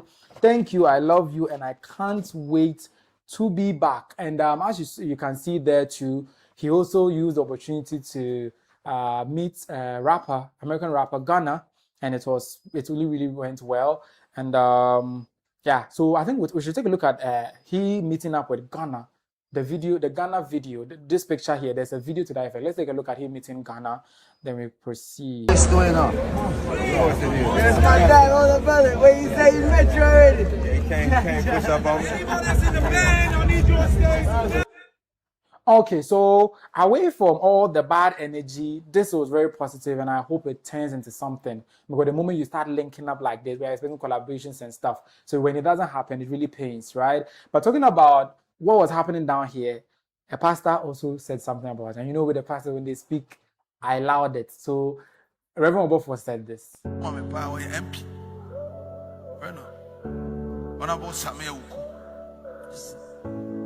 have a lot of respect for you. The Ghana and the force in news today. Abrante, who comes, as one of pay, go for say, Yachim. Tell us who comes, you will appear sending you any video. And to my be one, the best send one in the parfait. Ghana Nico Abruchira Kobosho, Okoya, Amaso, no be any action. You can't want to buy ye the crew. Yet the end, two of you are saying, get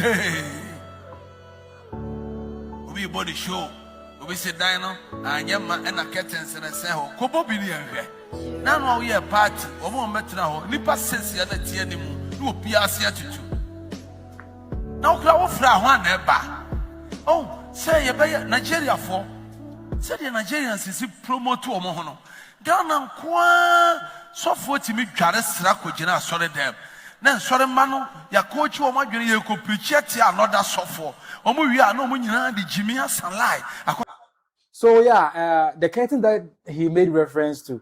Let's take a listen to what Shatta Wale had to say about the curtains. In a venue where they host 20,000 capacity, and you also want to hold maybe 300 people there, it's not a shame at all. It's just that maybe you want to use the venue to create a profile for yourself. You understand me?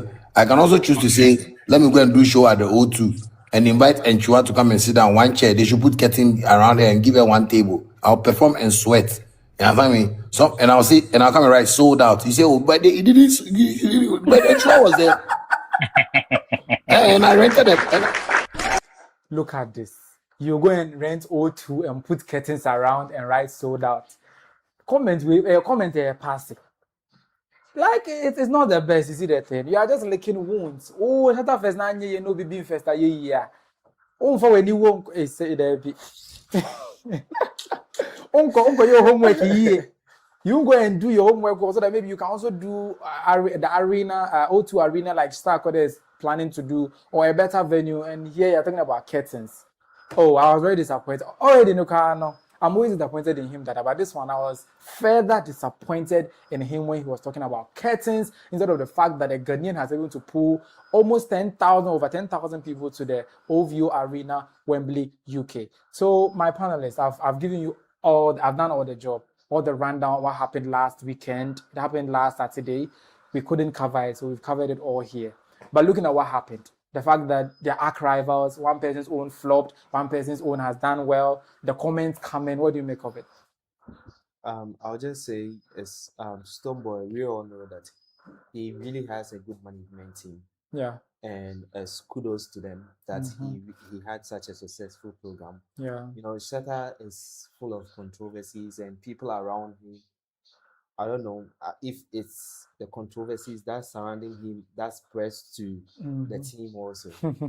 Yeah, but Stonebwoy has a good management team, and I would say the success of the program, so not solely, but majority of it lies on the management. The management. Yeah. Yeah. So indirectly, Shatta Wale has a bad management team. This one, how he's translating. MJ says Shatta Wale has a bad management team. No, isn't it the inference that you made? That's not how I said it. No, that's not how you said it, but it's an inference, right? Why are you inferencing him? Because if someone has a good management team and they put off a successful show, and somebody has a certain management team and they put off a despicable, closed out show, the facts are telling. But what do you make of it? I think this is no surprise because I think this discussion has been like 3 weeks ago, a month ago. Yeah, that's when Shatta Wale's own flop. Yes, and we said it here. Other programs that have been organized by Bhim, definitely this one too succeed, and truly it has succeeded. Yeah. I think it just pains. And when we say pains. So it's really pain, and that's the reason they're talking about the curtains. You know? And now, by the way, Shatta Wale like joining the curtains conversation. Isn't that too petty? Because whether curtains were there or not, were thousands of people not there? Yeah. So curtains or no curtains, so what's that problem? It's petty because his own wasn't able to come on. So at all. Yeah, at all. And just like I was saying, you know, he's so full of, I don't know how to call it, hate or envy. No hate. Full of himself. His staff are not, you know, properly arranged. Like he's like chaos. Chaos follows him. Yeah, chaos surrounds Shatta, right? So his wasn't able to come on as he planned. The way that cylinders were exploding, catastrophic. I mean, the way he's being sarcastic, is it? No, when did he choose the words for you? Listen, he has to use the strong words. Was a catastrophe. Gas explosion. Stampeding, frying of yam and all that. Yeah. So he's seen his arch rivals on that successful. Just wants to, you know, just people see the negative side of it. stuff that went bad for Stonebwoy too. But I think he's trying to draw people's attention. So it's just him being petty. That's all. Yeah. Yeah, it's the same thing like Lewin and then Akebe. After Ucharena program, he came to say, "Oh, that's the same thing that our brother is doing now." Hey! Papa, papa, papa.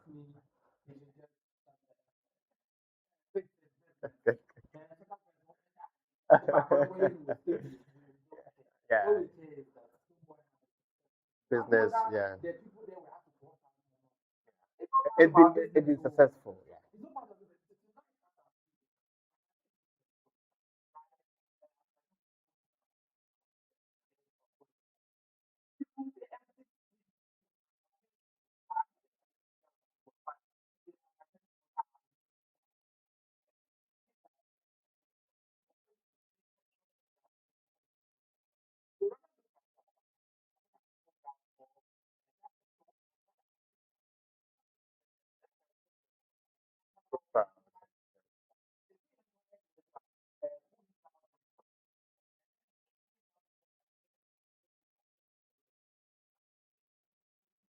Get it.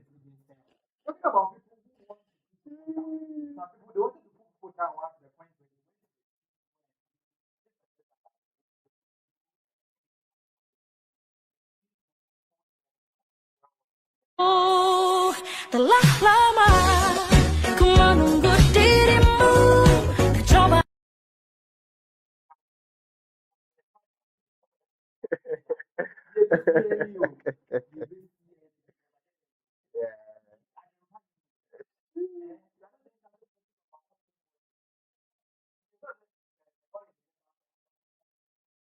Sakodi.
So last year you performed 2 nights in London. Yeah. And I attended, I think it was the first night where you were very emotional on stage.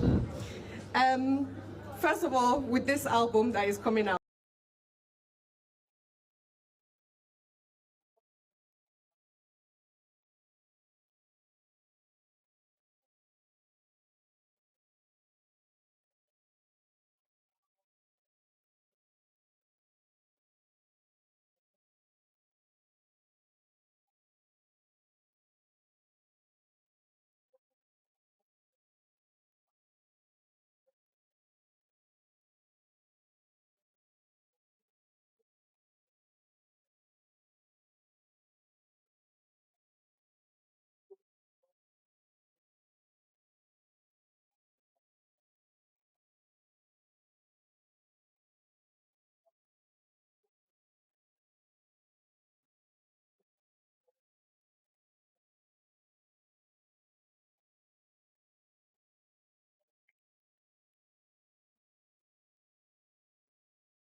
from the stables of iChris Studio, where bold ideas take center stage. For all the big conversations and bigger perspectives, Talk Chaw Xtra is the place to be. Talk Chaw Xtra, Ghana's first live podcast with a premier vibe.